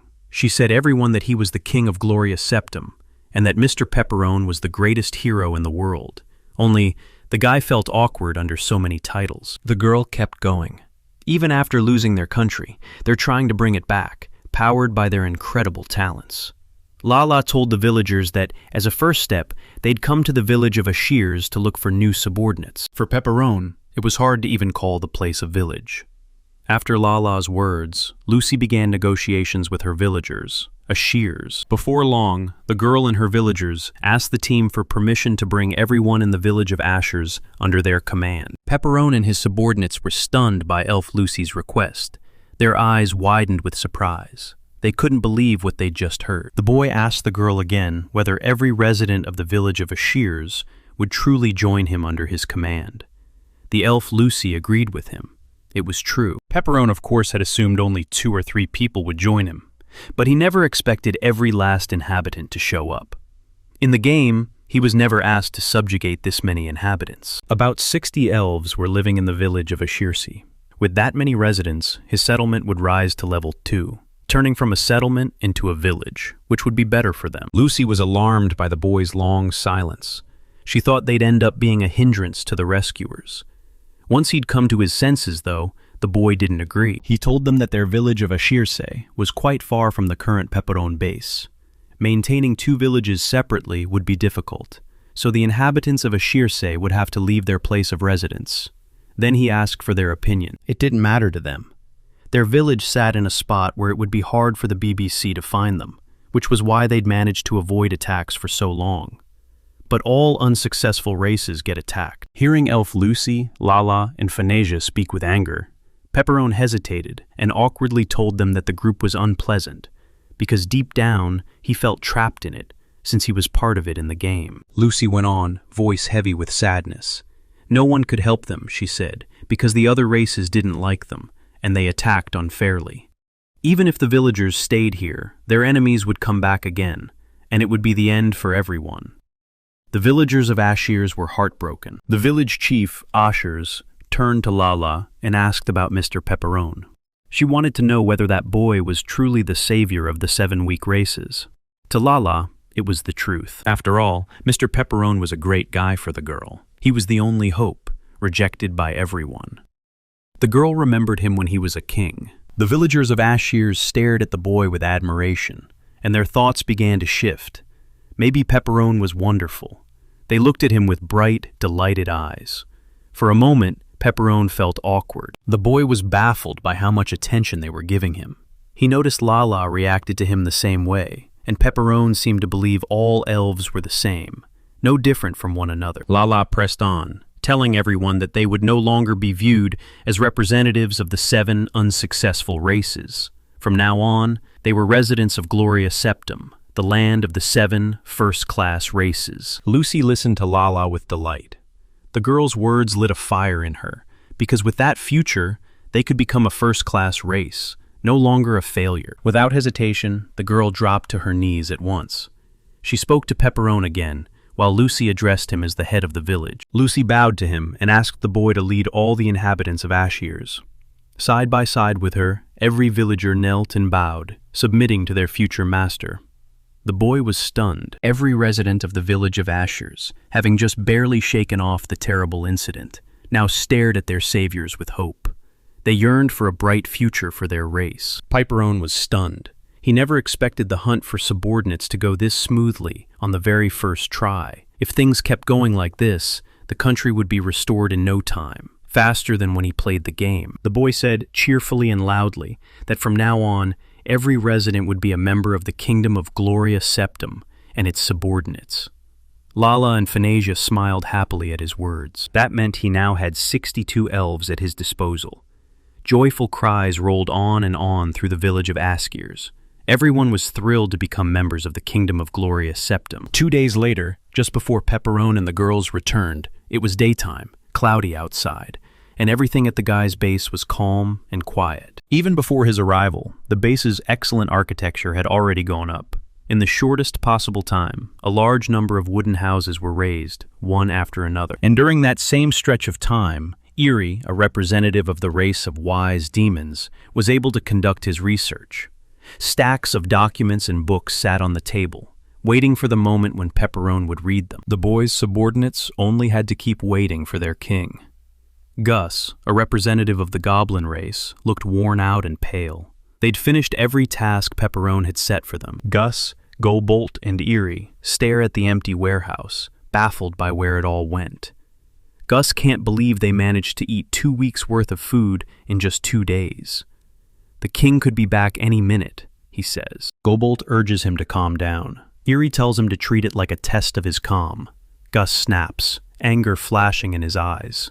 They should have thought about it before eating up all the supplies. The boy takes pieces of meat from the man and girl. They bristle with indignation.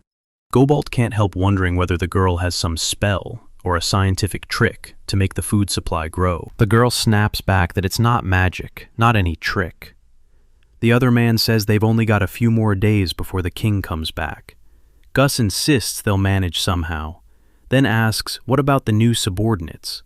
Mabo brushes it off, saying there's nothing to worry about, because even if someone joins them, at their base level, it's just a couple of people. He makes a guess that the king will forgive him, but that the elven girl will be furious. The girl says that in cases like this, it's usually treated as a collective responsibility. Gobolt agrees, and Neibo cuts in, asking everyone to be quiet. The friends hear a voice from behind, saying their comrades have returned.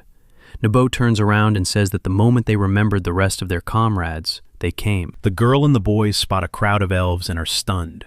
Phanasia beams, happy they finally arrived. The main character asks them for forgiveness for his long absence. Gus recalls his friend's words about the arrival of a couple of people, only to see the other men look just as startled. Pepperone steps in and asks what's wrong with them. Gus explains that they're shocked they brought so many people along. The protagonist declares that luck has struck. 62 elves from the village of Ashiers have agreed to join them. The elves bow, saying it's a pleasure to meet them. Nobo praises Mr. Pepperone for his good work. Gus, too, puts on a show of gladness at seeing them. The men laugh, nervous, thin. Lala asks what happened while they were gone. Nobo and Gus both go afraid. The guy lies, insisting nothing happened. Eri turns to Pepperone and hands over the research he asks for. She says everything went well. The protagonist praises her for her good work, and the girl giggles. Gus snaps with anger. Gobolt also speaks up to the protagonist, saying that while he was away, no villains appeared, but he's always ready to protect their country. The guy says it well. Gus catches it instantly. So these two have good news. Gus looks at Nobo, already bracing himself to apologize, and the man just laughs. He asks the protagonist to help him with the buildings. The guy agrees, but he assumes he's the one who's going to fall off his feet. Gus is furious at himself for it. Phoenicia says she just wants to eat well, then heads for the supplies. The guy gets scared. He tells her to wait and suggests she wash up first. The girl says it's better to grab a snack first, but Gus won't let it go. He insists, calling her dirty. Suddenly, a chest drops right in front of him, and he blurts out in shock. The protagonist thinks they've gone up one level. This settlement has become a real village. He exclaims, then concludes. The system is the same as in the game. Venetia is happy about the treasure chest, and Gus admits he was scared. Inside this chest, they find plans for the reconstruction of the main residence. The main residence is the very first building. By renovating this dwelling, they can upgrade it into the village headman's house, or the town headman's house once they're in the city. If the dwelling rises to the level of a mansion, then the traveler will begin to show more interest, including new subordinates. And that's how Gloria Septim will return to its former glory. Pepperon sighs and silently wishes for it to happen sooner. The elf suggests celebrating both the level up and the new friends. Finegia exclaims joyfully, but Gas is still scared, and he tries to talk his friends out of it. The protagonist catches it and turns to the girls, telling them to take the elves to their homes, since 2 days of travel have exhausted everyone. The girls agree at once and tell the elves to follow them. Gus exhales calmly, and the protagonist rushes to find out what's going on. The guy admits that there's not a single bit of food at all. Pepperoni blurts out in surprise. Gus apologizes. Harry says he shouldn't have eaten so mindlessly. Gobble nods along, as if the words are a perfect fit, until Gus yells that they're just making fun of him. The protagonist steps in and tells everyone to calm down. What's done can't be undone, and they'll still have to search for food, because there won't be a nut for everyone. His subordinates beg him not to tell Lala about this. In his mind, he can't help noting how they fear Lala more than their master, Pepperone. Then he orders them to go get food. They agree. The protagonist tells himself that Phoenicia and Eerie are real gluttons, though you'd never guess it from the way they look. He also worries that if they don't solve it in time, this little issue will grow into something far worse. We'll manage somehow, he says, but the protagonist has completely forgotten one thing. Those who will appear at once the moment they hear that Gloria Septim has become a village. About a month later, the main character finds himself in a world of sword and magic. Lovely elves greet him and wish him a good morning. He answers just as warmly. Their base level has gone up. His subordinates adore him, and he's a good king now. Their shack has been upgraded into a first-class home. Pepperone remembers how, back in the game, he'd been overjoyed the moment he earned his first real home. They still have a lot to do. The main character sits under a tree. He says that sometimes you just need to be alone and think. It's hard for him to relax when someone keeps walking right under his ear, and even a king needs to be alone sometimes. Then, out of nowhere, someone calls his name, and he snaps, upset. Something strange is happening at the edge of the village, the boy shouts. The girl thrusts out a finger to the side and tells him to hurry there. The main character yawns. Of course, bandits again. Then we need to quickly build a wall, he says, or there won't be any peace from below. He hears people shouting that they should call the leader. Pepperone doesn't understand what's happening. He steps out and declares that he's the boss here, only to find the scene before him far more shocking than he expected. In front of Lala and Gobalt, a man stands waiting. The elf asks whether he's from the Spaulding family, and what they want with Mr. Pepperone. Gobalt answers that he's only pretending to be human. The knights behind him are furious at how he's treating their commander-in-chief. The man, however, simply says he doesn't care. He roars that he is the commander of the order, in service of the Spaulding family, Lou Plasdar. Lou turns the question back on them. Do they know whose land they're on? The commander insists it belongs to Murata Spaulding, the head of the family. He goes on to say they can't build a village here and orders them to leave at once. The protagonist thinks to himself that he has completely forgotten about them, then assumes this is all about taxes. When they were still a village, they didn't care much, until they raised the level of the village. Then it made them furious. He understands. They want them to pay taxes for this plane, and if they refuse, they'll send a huge army, and that will be the end of them. He calls the Spaulding family conscientious taxpayers, and thinks it would be better to follow their example. He even remembers that, in the game, The tax was 5% of the annual income. The girl of the elven race says they don't care about the Spalding family because they come from the unshakable kingdom of Gloria Septim. The protagonist doesn't understand what she's talking about and blurts out questioningly, "Huh?" The girl screams that if they want to get rid of them, then the man finishes her sentence and makes it clear. In that case, they will have to use force. Pepperone is indignant from behind. He thinks to himself that they're just escalating the situation and that this is bad. They need to keep developing the village, otherwise things will get far more complicated. He whips his gaze to his subordinates and orders them to stop. With a quick apology for being late, he introduces himself as Pepperone, the village elder. The man can't decide whether he's looking at a child or a gnome. Then the guy declares that the second answer is the right one. At first glance, the village is packed with elves. But if you look closer, you can spot other races too. The man can't help wondering how they managed to gather so many unsuccessful races in one place. Gobolt bristles at his words. The protagonist steadies him, easing the anger down. Then he turns to the commander-in-chief and asks what they wanted. He answers that this is the property of the Spalding family and they must leave. The guy proposes they sit down at the negotiating table. The man asks him again and says he has an idea. The land was originally empty. The protagonist asks why they won't start a village here, for the benefit of the Spalding family, then asks if he's willing to swear allegiance to them. Pepperone says, "That's what I meant." Lou agrees and orders his subordinates to bring him the scroll. Everyone hands it over. He declares the start of the negotiations, and the protagonist tells him to wait. He suggests they continue at his residence, saying this is an important matter, and they need to get comfortable and discuss everything calmly.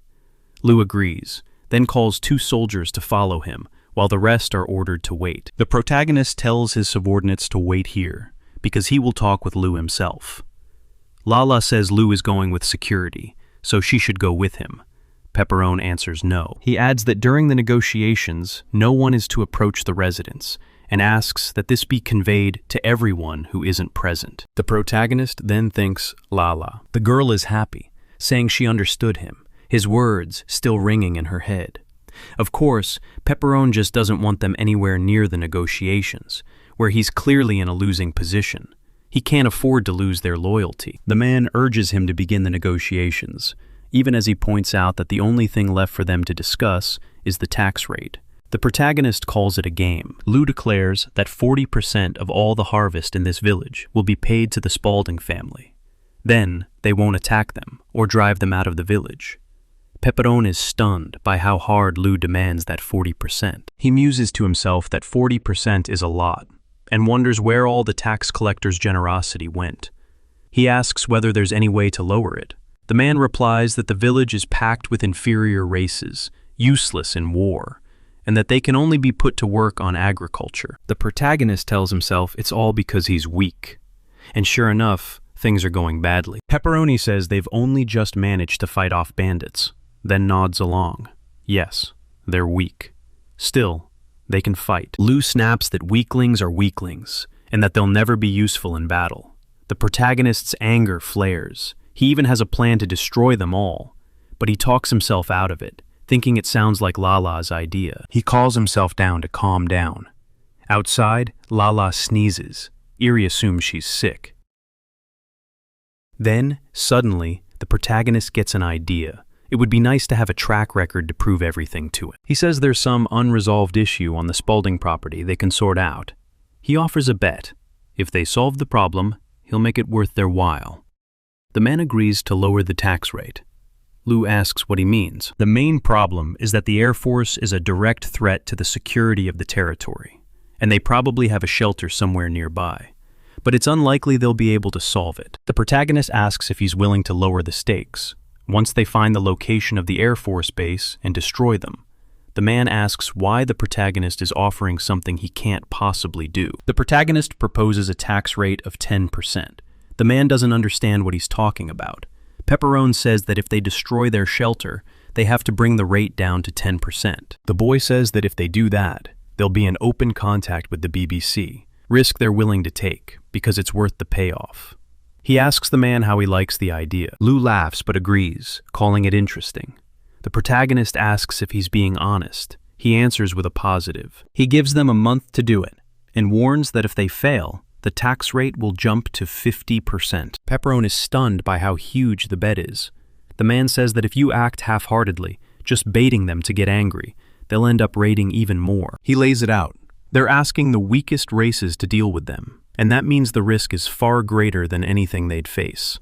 Then he checks the young man's confidence in his own strength, reminding him of the 40% tax. The young man bristles, snapping at him to wait. "Can't you help with something else?" he asks. The man answers coldly that they don't have enough problems to justify lowering the tax rate. The protagonist turns it over in his head, because he'd believed they could solve other issues that don't concern the Air Force, in exchange for a lower rate.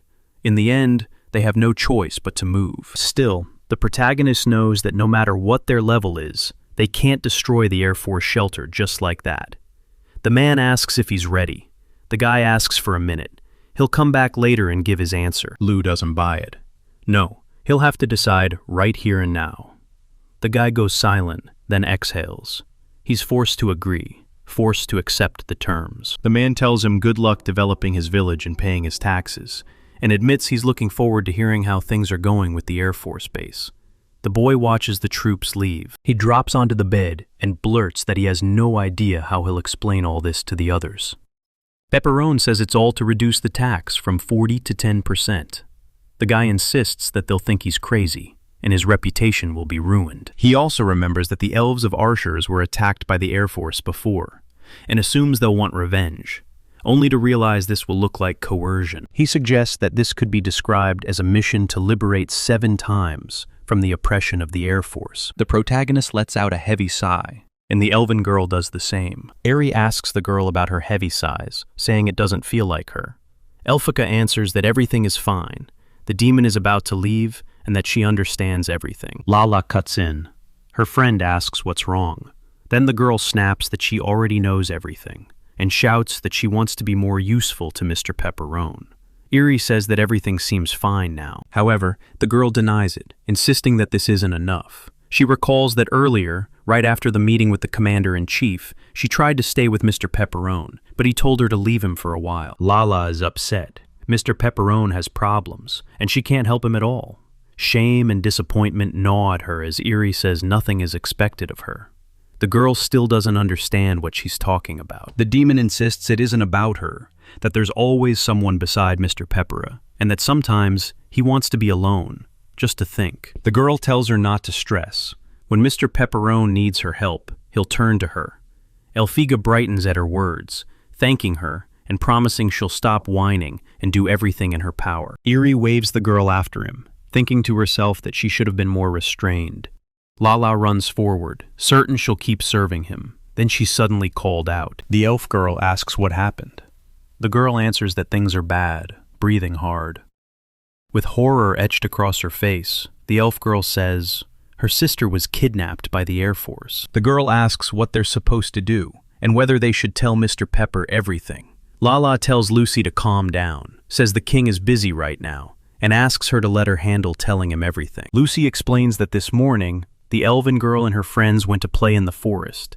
Some time ago, one of the boys had asked his friends whether they'd gone too far. His girlfriend agrees and warns that it can be dangerous. The girl from the elven race insists everything is fine because their sister allowed them. The boy then wonders what they'll do if monsters appear. The girl is frightened by his thoughts about monsters. Their friend counters that there aren't any strong monsters in this forest, so it's safe, and adds that she's heard colored rabbits live here, a very rare species. Her friend asks again. The girl from the elven race figures Pepperone will probably be happy if they bring it home to him. Then she suddenly spots something and tells her friends to look over there. She calls him Cutie, and the other girl asks how they're going to catch him. Elphika decides to handle it herself. She steps out to the rabbit and beckons him to come. The animal slowly approaches, then presses its nose to her hand. Reese urges him not to be afraid. The rabbit hops right onto her. She bursts into laughter and admits it tickles, like they're already friends. The second girl says she wants to hug him too, and the boy suddenly notices another one. Then, out of nowhere, someone else appears in the clearing. The children spin around and see men. One of them barks a question about what they're doing here. He stomps the bunny. The boy's eyes widen. These are the Air Force. The girl presses on, asking where they're from. The man says that kids like them would make excellent servants. His comrade nods along, agreeing. Such youngsters can be taught all kinds of things. One of the children steps forward and declares that she'll take care of them. She orders her friends to head back to the village and tell the ruler and everyone else everything. Her friends hesitate, but the elven girl snaps into a scream. "Run away!" The children comply at once, darting back to the village and shouting that they'll call for help. One of the men shouts at them not to let them go. The girl meets their eyes with stubborn resolve, but her hands still tremble. The bandit reassures her not to be afraid. Where they're heading is a real paradise. The men burst out laughing. Right now, only the elven girl's knife lies in the same place. They realize this is where she was kidnapped. Lala asked them if they were sure it was the Air Force. They answer yes, positively, and say they were wearing the same bandanas as the people who attacked their village. Nabo says things are bad. Gobel agrees, then suggests selling her into slavery or working her to death. Lucy blurts out, questioning, and grabs Lala. "Save my sister!" The girl agrees at once. "We'll go save her right away." But Gabalt tells her to wait. They have to inform the king about this. Walla is certain he would have supported them. But Gus isn't so sure. He says Mr. Pepperone once told him that the Air Force is not the most pleasant company. One thing to fight on your own territory, but quite another to break into their lair. He says that Mr. Pepperone should decide something like this. Lucy is disappointed and asks what will happen to Reese. Seeing her reaction, Gus makes it clear he's certain Mr. Pepperone will be happy to help, no matter what. Elphicka agrees, though she scoffs that it's stupid to even try guessing what the Lord is thinking. Still, she believes they should go back to the village and ask for his help. The girl nods along. Lucy sobs in silence. She reaches for the knife her sister had been holding, thinking about the pepperoni, remembering her sister all the while, hoping for the best. The protagonist proposes that everyone save their smaller brothers from Gloria Septum, and then destroy the Air Force shelter. The guy crumples the sheet of paper and snaps back that it won't work, because it's too crooked. He says they're going to destroy their secret hideouts, but he can't think of anything.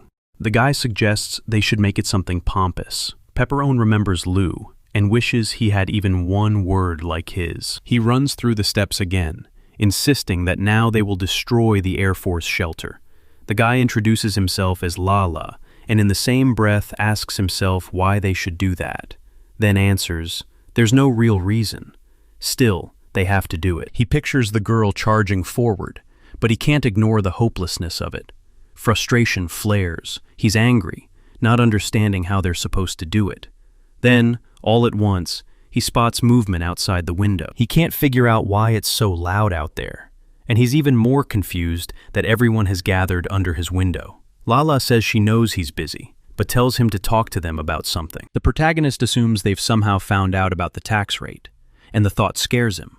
After all, there's no other reason they'd crowd together just to have a conversation. He hears the anger in their voices, and he grows even more frightened. He's embarrassed, but he's ready to fling the squeamishness aside, using his royal privileges to order them to destroy the RAF hideout. That way, they'll get 10% of the tax rate. He is Pepperone, the king of Gloria Septum, and if he says it, he'll do it. Lala tries to speak, but the protagonist cuts in and tells everyone to listen. He declares that they will invade the Air Force hordes, and that they themselves already know why, and for what reason. He roars that they have to stand up for their future. Now, prepare for war. Everyone else falls silent. He thinks to himself that they might not like it, but they won't regret a thing. Lucy cries and says that he knows everything. The protagonist doesn't understand what she means. The girl thanks him sincerely. The king still doesn't understand either.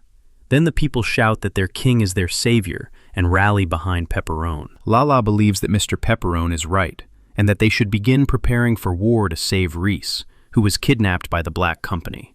The protagonist asks her again, only to himself. He remembers that Reese is Lucy's sister, the former head of archers, and that, once upon a time, she'd been a friendly elf.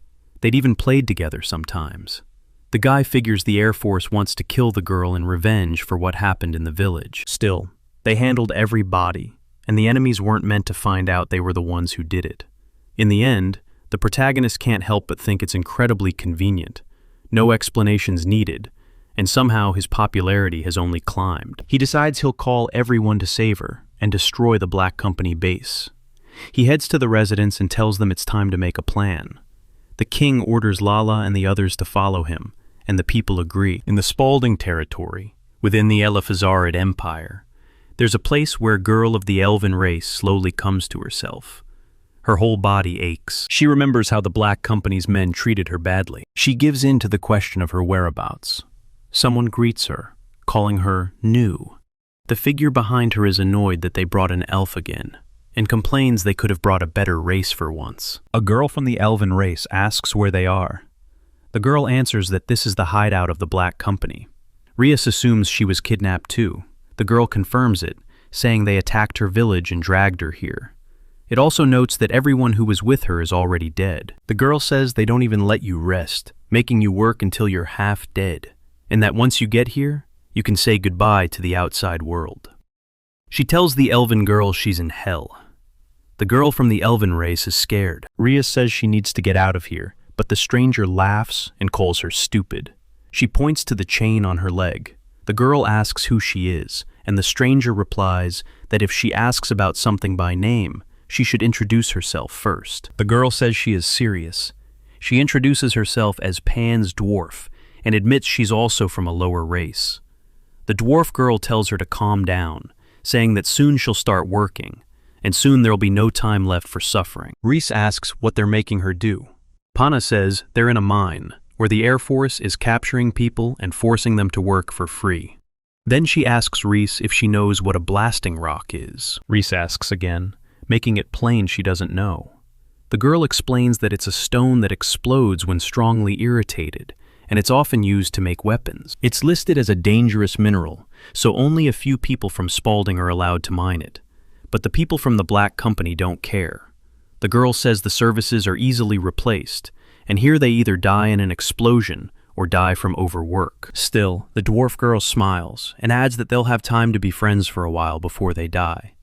The elf girl is terrified and stares at her silently. Back in the village, they talk through the plan. To summarize, he says he wants Phanesia and the Pochi to take over the guards at the entrance, reach the alarm system, and disable it if they can. The two agree. The protagonist continues, laying it out plainly. Once the security inside the shelter is weakened, Lala and Irie will slip in through the eastern entrance, rescue Rias, and take out the shelter itself. The subordinates nod along, agreeing without hesitation. He then orders the Nobos and the elves to defend the base. He tells them he's sorry they can't go with them. Still, they'll do their best to hold the line for their home. The Nobos turns his gaze to Mr. Pepperone. He states their main mission is to rescue Reese, then admits his confusion. Why can't they just leave as soon as the rescue mission is finished, without destroying the shelter? The protagonist grows tense, blanking on what to say. The elf race girl suddenly erupts in fury, demanding what he's saying. She believes these are the monsters who destroyed their village, and that they can't just take the girl and walk away like nothing happened. The girl snaps that if they're going to fight them, they'll have to do it thoroughly. Gus says he understands. He was only curious. In his mind, the protagonist apologizes to Gus, thinking that Gus would be on his side if it weren't for the tax rates. He stares at the crowd in bewilderment as they chant for the Air Force to be destroyed.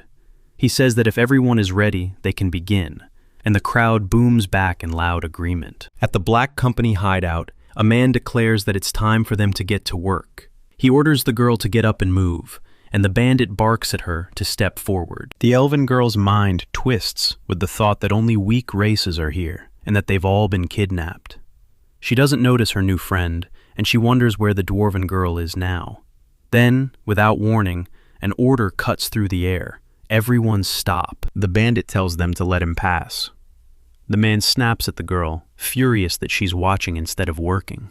Reese says he doesn't know what to do with her. The man tells her that, since she's new, she should watch how the others work and learn. Then he adds, coldly, that as she fails and makes a mistake, she'll die. These men are the leader of the group, Pursed. The girl can't figure out why they aren't paying her a little more attention during training.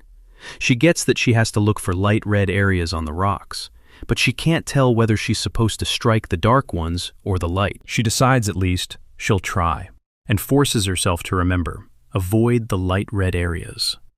Then, boom, something explodes behind her. She spins around, horrified, and sees bodies. One of the men shouts for them not to wrap him up. The other snaps back that it's pointless and orders them to feed the body to the monsters outside. He says it's better to die from overwork and that death from a bomb is unavoidable. The girl, shaking with rage, demands what's wrong with them. She screams that they don't know what life is. The girl from the elven race can't understand how anyone could treat a living being like that. Perm answers her, calm and cruel.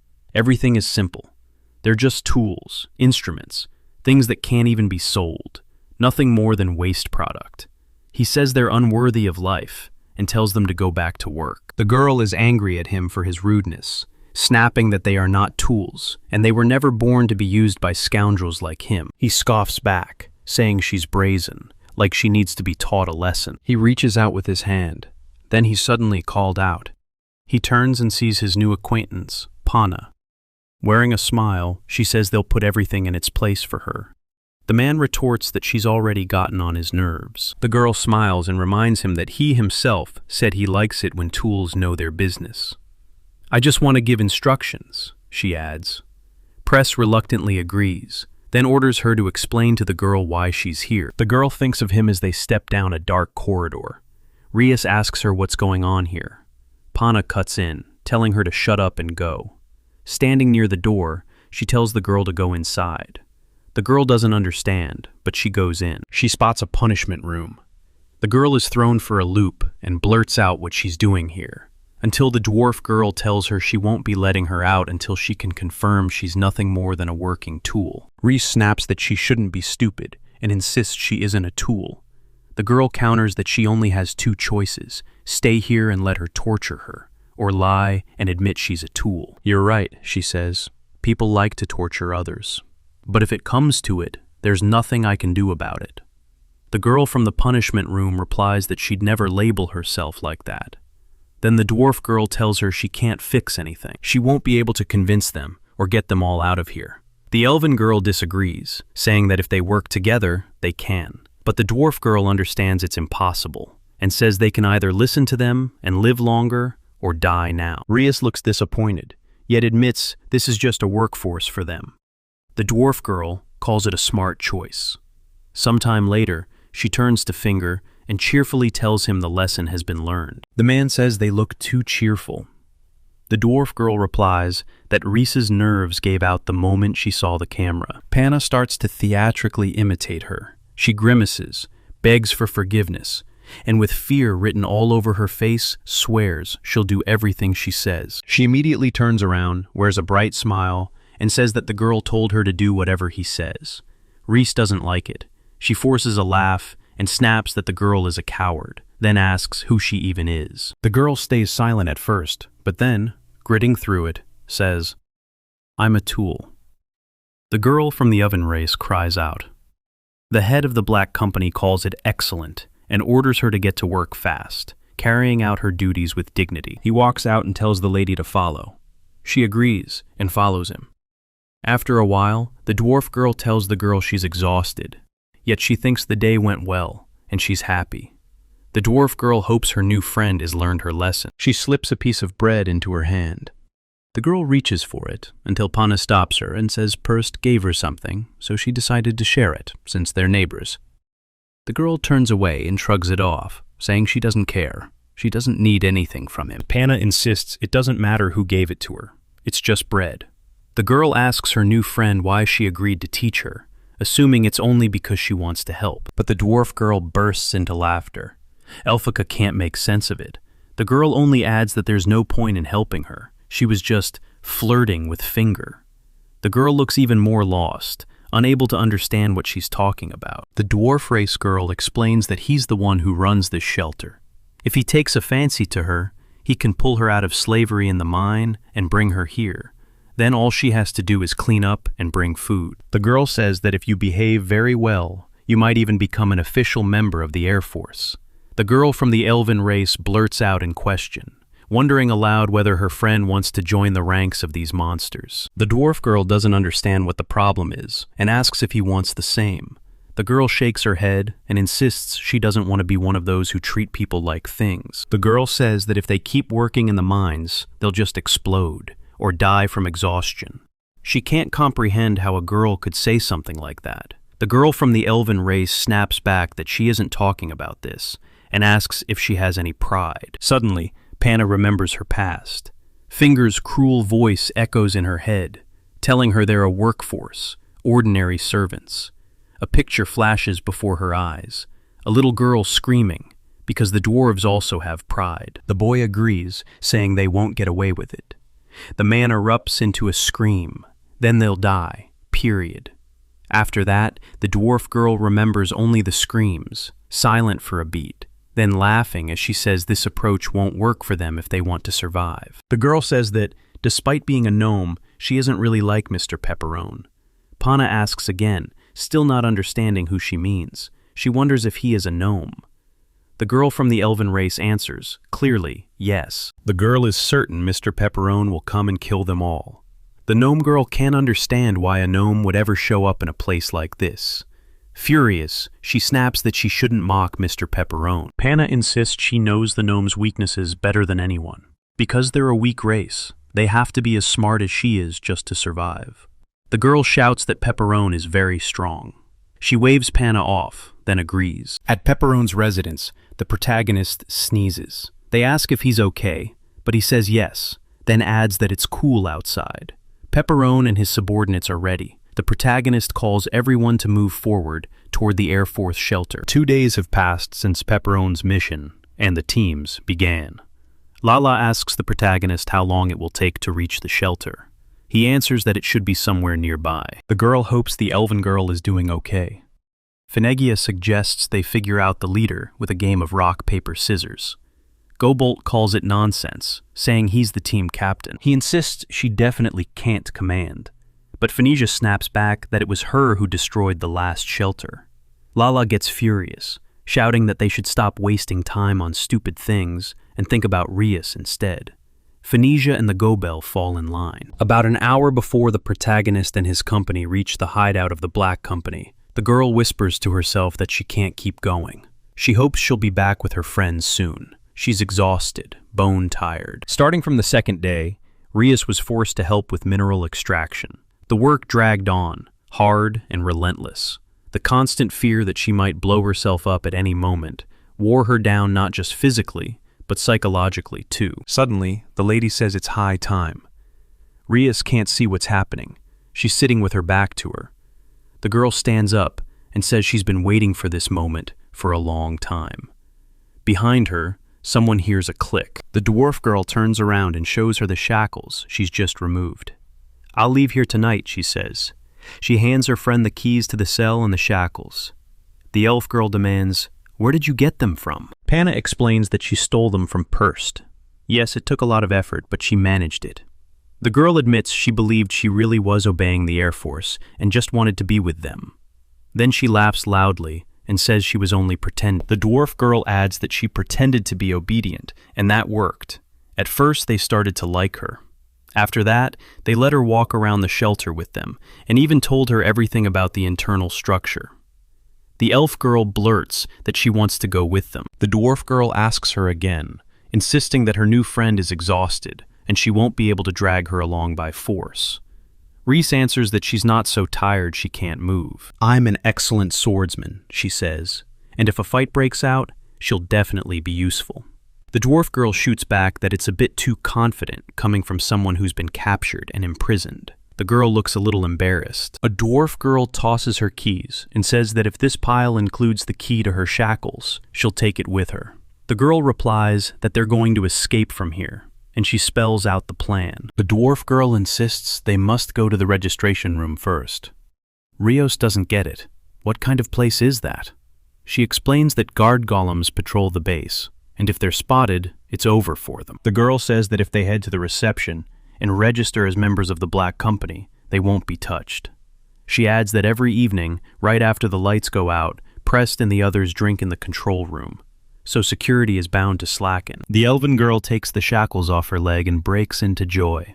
She says that if they can lure the golem out, then they'll succeed. Still, She can't understand why her friend delayed her escape when she knows all this. The dwarf girl starts to explain something, but the other girl cuts in, thinking she only wanted to run away with her friend. At that, the dwarf girl erupts in a scream, demanding what she thinks she's talking about. She says she'd planned to leave alone, but the elf girl insisted she come along, so she had no choice. The elf girl admits she's very lonely, and smiles. The girl warns her that she'll take her back if she doesn't stop talking. Reese laughs as he apologizes, then urges her to hurry to the reception room, though she's still seething. They sprint through the corridors, and Reese demands, "Do you know where we're going?" The dwarf girl answers with a quick, positive nod. It's not far from here. But then the elf catches something, faint sounds. She snaps, "What is that noise?" Her friend answers without hesitation. Those are golem footsteps. The dwarf girl says he's rushing straight here. The elven girl asks what they should do, since they can find them. The dwarf girl swears, then spots a door up ahead. The golem slides past. Instantly, the two friends press themselves behind the door and hide. The girl from the elven race breathes that it was awfully close. The girl from the dwarven race agrees, saying they stumbled into an empty room at exactly the right time and place. Then she adds, grimly, "We'll have to sit here." The girl from the elven race notices something. The girl from the dwarven race scoffs that these golems are far more disgusting than she imagined, and with this success, morning will arrive faster than they can get there. Reese calls out to her several times, but she doesn't hear. The girl says they should go to the reception room, but Reese cuts in with another appeal. The dwarf race girl asks why she's making noise, and urges her not to disturb her thinking. Then they spot a large golem in front of them, and they're frightened. At the northern entrance to the Air Force shelter, the protagonist says, "Here, right now, we'll split into two groups, just like we planned." He orders Pochi and Phanasia to go inside in a minute, and adds, "As soon as the alarm sounds, we go in after me." Phanasia and Pochi agree. Lala turns to them and says she's counting on them. Both Phanasia and Gobold tell her to leave it to them. The girl tells her friend that before they go in, they need to determine the captain. The man refuses to play rock, paper, scissors with her. Phanasia concludes that he's afraid of losing to her in such a simple game. Gobold doesn't understand what she means at first, but then he agrees. Whoever wins 3 times will be in charge, and he won't say a word against it. The girl accepts the terms. At the east entrance to the Air Force shelter, Pepperone orders Gus to open the door. He complies at once and starts working. He explains that once they're inside, they should go straight to the servants' chambers and rescue Reese. The protagonist adds that after she's safe, they can head to the reception room and disable the security system. Lala agrees with him. He says that all they need to do now is make sure he doesn't see them, and everything will be fine. Lala asks who he means. Pepperone tells her that the bouncer's sin triad is in that cell. The elf and the dwarf are terrified. They slip out of the room on tiptoe. The elf girl says that the girl had claimed this room was empty.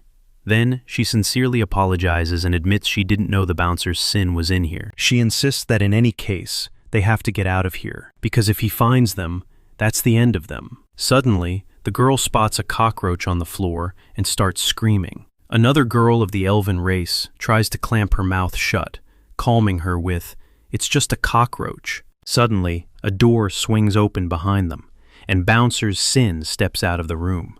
The girls think it's all over. Meanwhile, Pepperone's team is positioned at the eastern entrance. He spots the alarm, praises Pochi, and urges everyone to push forward. The girls are terrified, but Sin turns his head and says something about a sign of superiority. Then he walks off in the opposite direction from them. The elven girl, not buying it, blurts out that they're saved, while the dwarven girl still refuses to believe. At the north entrance, the orientation group, where Pochi and Phanasia are, they shout the words of the game, rock, paper, scissors. Pochi throws out scissors, and Phanasia shows rock. She's thrilled. She made her choice, and now she's captain. In the background, Gabolt tries to steady himself, muttering that it's only for this one time, and that he's the real captain of Gloria Septum. She snaps back, calling him a subordinate, and orders him to follow his commander-in-chief. Pochi bristles at himself, indignant. Phanasia, on the other hand, joyfully calls for him to move forward. Suddenly, the alarm works. The man doesn't understand why. No one had found anyone. Fanazia assumes Pepperone and the others dealt with it before they even arrived. Gobolt reminds her that they said they'd only enter if the alarm was raised. The girl replies that then they'll just enter. There's no point in staying here anymore. Again, she urges them to move forward. Suddenly, someone calls out to them. One of the bandits asks if they're their servants, and wonders what they're doing here. Gobolt smirks and calls him a dog, then urges the girl not to slow down. She blurts out, questioning, asking what he's saying, when the man declares a hunt for him. The bandit asks who he's declaring it for, and the girl snaps back that it's unfair. She doesn't feel like a captain at all. Fanazia shouts at the others, saying she's the captain here, and that it's the captain's job to hunt the enemy. The man tells her the captain has no need to waste time on a small-time bandit like this, and that cases like this are best left to his subordinates. The girl says she understands, then runs ahead. She shouts that as captain, she should be the first to enter the shelter, and leaves the rest of them to follow. The bandit mutters that they have no idea what they're walking into. The man yells that she won't just leave. The girl slips his attack, while the gobble repels it. Phoenicia asks what she should do if it looks like she's already inside. He admits he doesn't know, then orders her to just go. The girl agrees and steps into the Air Force hideout. The bandit looks around, clicking his tongue. He jerks back and says they've just run out of Harpy and Kobold servants, so they can become their new servants instead. Pochi insists they have only one boss, Mr. Pepperone, and that they'll obey only him. The bandit sneers that the kobolds are nothing but a bunch of windbags. He laughs at the man's choice to hunt him, and even suggests they start with frogs. Pochi shouts that he definitely doesn't need that, and asks him again. Then they both launch in, flying straight at each other as they get ready to attack. In one of the tunnels, a girl calls out and asks what he was doing there, shocked that he let them go. This guy doesn't work for a black company. He's just a bouncer and a warrior, here to fight the good guys. She points out that, judging by how he rushed there, it looks like there's another uninvited guest somewhere. The girl makes a guess that it could be Mr. Pepperone and his guys, and then the girl from the dwarf race adds that she's been talking about it. The girl thinks there's no reason for him to come here, but the elven girl is furious because she's teasing Mr. Pepperone again. The dwarven girl says the registration room is somewhere around here. She proposes they end this before the golem finds them. Otherwise, they're finished. Right then, the main character's team, Lotta, Gus, and Eerie, sprints down the corridors. The main character says the dungeon with the bow is just behind the corridor ahead, along the road. He understands it's going to happen very soon.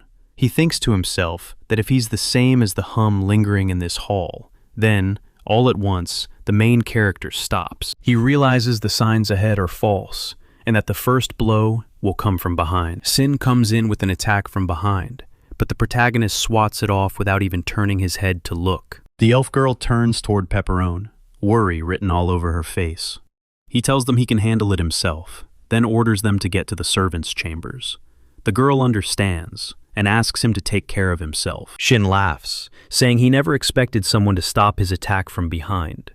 The protagonist answers that it's a technique he's used many times, so he's used to it. The bouncer is certain he'll never forget the meeting with an opponent this strong. The protagonist replies that he's never seen people like that in his world, but there weren't any clashes, even on game days. The guy grins and says he's fought in over 100 battles. His opponent blurts out that it has him interested. He admits that the main character is his strongest opponent in a long time. He triggers the power-up and changes form, yet the protagonist has no idea what's happening, assuming he's about to use that very technique. Shin, meanwhile, unleashes the techniques, Koranai, Secret of the Six Swords, and Deadly Blades. He explains it's a devastating attack with a 40% chance of landing on the target, as long as the damage crosses a certain threshold, so hard to dodge that if you get hit, your health will be absorbed and the game will end. The protagonist smirks and replies that if the only counter to such a brutal technique is a storm, then that's the answer. He surges with another powerful move. Shin cuts in, calling it nonsense, and insisting he can't be stopped by ice magic. Without warning, his limbs seize and turn to ice. The protagonist sneers that if you strike first and make your opponent bleed, then the ice attributes become an overwhelmingly effective strategy. He discovers it around the 50th battle. Pepperone steps in, presses his sword to his opponent's throat, and declares, "It's game over." Shin laughs, praising him, and suggests they end it now. The boy agrees. The dwarf girl and Reese sprint down the corridors. At last, they reach the reception room. The dwarf girl beams, waving them in with a delighted call. "Come inside!" The girl agrees without hesitation. They push the door open and find Finger staring back at them. He greets Panu and tells him he came in the middle of the night to see what all the fuss was about. Panu's daughter is stunned.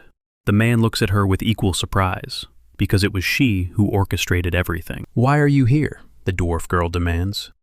He answers that their hurried preparations played a cruel joke on them. Only now does he see it. Her influencing tale wasn't guidance at all. It was a trick she used to carry out her plan. The dwarf girl goes rigid with shock. From behind, the elf girl calls out and jabs a finger at the golem. The dwarf girl's anger flares. "You've gone too far!" The man steps in close, voice turning sour as he says the thought that the servant tried to surpass him makes him feel sick. He calls her stupid and swings. The elven race girl lets out an excited scream. A finger lifts to her, and he tells her plainly he'll kill them both. The dwarf race girl steps forward with a plan. She turns to him, he turns around, and there it is, the girl, holding explosive stones. She snaps that it was a mistake to leave the stones in this room. If he so much as moves, she'll blow everything up. Prest lets out a laugh, and says she'll die too if she does. The girl screams that she'd rather die with him than be killed by his hand. The man tells her to do it, if she has the courage. She answers that the truth will blow up this stone. The elven girl shrieks at her to stop, but the dwarf girl lowers her hand anyway. She silently apologizes to Reese for dragging her into all of this. She's relieved they won't be able to see each other again. Then, on the other side, she throws a rock onto the floor. But nothing happens. The girl is stunned that it didn't explode.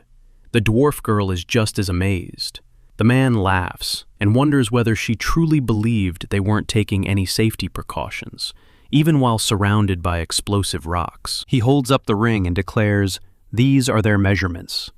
This finger can defuse every explosive stone within a 5-meter radius of it. Only the leader of the organization is allowed to wear it." The finger insists that, as long as he wears it, he has nothing to fear. It can even be used to detonate explosives under a light load, like the explosive rock in the girl's hands. The man hands her the finger.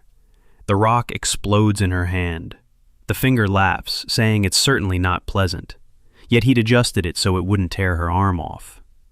The girl of the elven race runs up to the wounded girl. The man says he isn't the sort of person who trusts anyone 100%, but he trusted the lady 50%, and she betrayed that trust. The finger tells her she won't die that easily. At this moment, the main character and Sin are still locked in the same pose. The bandit tilts his head and asks what's wrong. He thinks, in the game, if he's killed, the leader of the base will slaughter them all on the way. He wonders what will happen if he's left alive.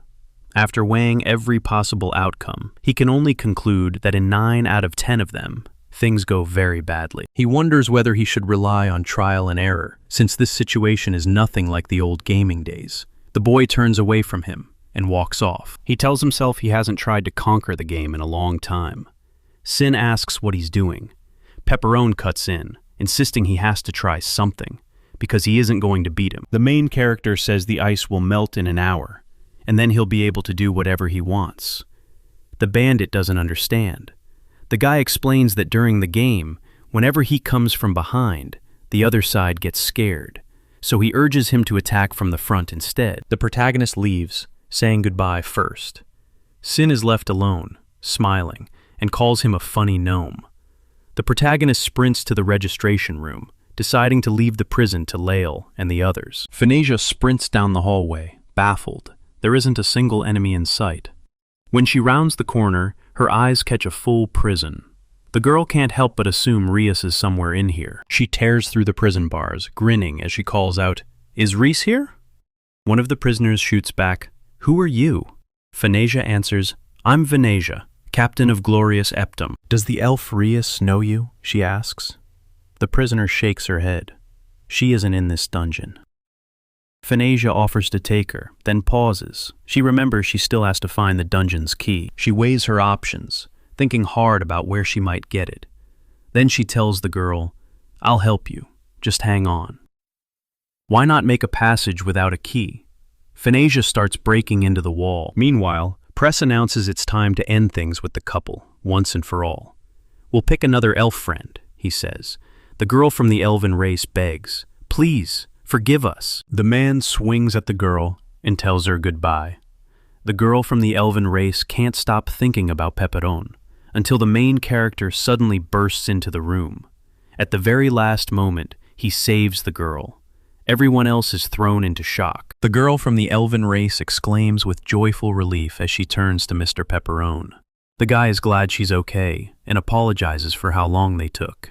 Then he's caught off guard by the fact that the girl is a dwarf and admits he hasn't seen his relatives for 100 years. The girl wonders to herself if he's a Pepperon. The protagonist turns to Purst. The man is stunned that he knows his name and asks who he is. The guy explains that he's the king of Gloria Septim, a Pepperon. The protagonist drops into a fighting stance. He fixes him with a resolute stare and declares that they'll forgive him for interfering in the affairs of his friends and his people. The man doesn't understand what the king of the Zadropanov state needed from him.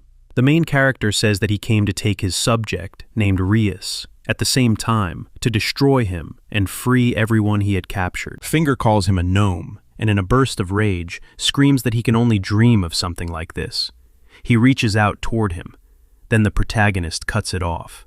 The gnome girl and the elf girl are thrown off, and the man keeps himself upright in agony. The protagonist says he inflicted the same pain on his servants. The man glares at him with furious intensity. For the suffering I brought to Rias and her kin, the guy declares, I'll pay with my life. But suddenly, the girl moves to stop him and tells him to listen. She says this man in front of them treated them like objects, like things. People died before her very eyes at his hands, and his cruelty has no limits. Still, the elf argues that's exactly why. If he just kills him, it'll make him look like the BBC. The dwarf girl asks what she's talking about, and explains that if this man dies, they'll be doing the world a favor. The girl agrees but insists that she still believes murder isn't an option. The protagonist's thoughts drift back. When he was a player, he'd had the same kind of doubts, back when his subordinates killed enemies on his orders. Now that the game has become reality, it looks like his subjects are starting to think about it too. He fears that if his numbers grow, he won't be able to solve problems with the same methods as before. The girl bows deeply and apologizes for daring to impose her opinion on him.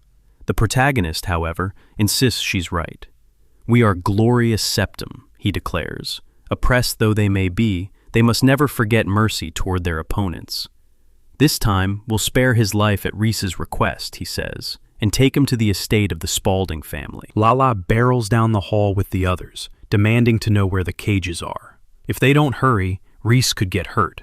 Gus adds that's exactly why he suggested turning back before they got fully lost. The girl shouts that they are Gloria Septim, and that there isn't a single word in their vocabulary for turning back. Gus isn't sure, but he goes along with her. Eerie snaps at the two of them to be quiet. One of the bandits blurts out, "What's going on?" Another bandit turns to the captive and asks, "Who did this?" The girl replies that she doesn't really know either. Eerie peeks in and mutters that this is probably the servant's cell. Gus clocks the uniforms. These thugs are from the Black Company, and he can't help wondering why the cell is broken. The guy insists they need to assess the situation first. He still doesn't understand where Lala is. Eerie thrusts a finger forward. Lala surges in, kicks a thug, and demands, "Where is Reese?" The girl doesn't get how they even dared, and she presses them for where she is. Gus snaps back that they should have released all the servants first. Eerie adds that she should have tended to their wounds. The protagonist turns to the girls and asks why they're in the registration room. The dwarf girl answers without hesitation. She and Reese were trying to escape the Air Force. The boy finally understands why the alarm was raised.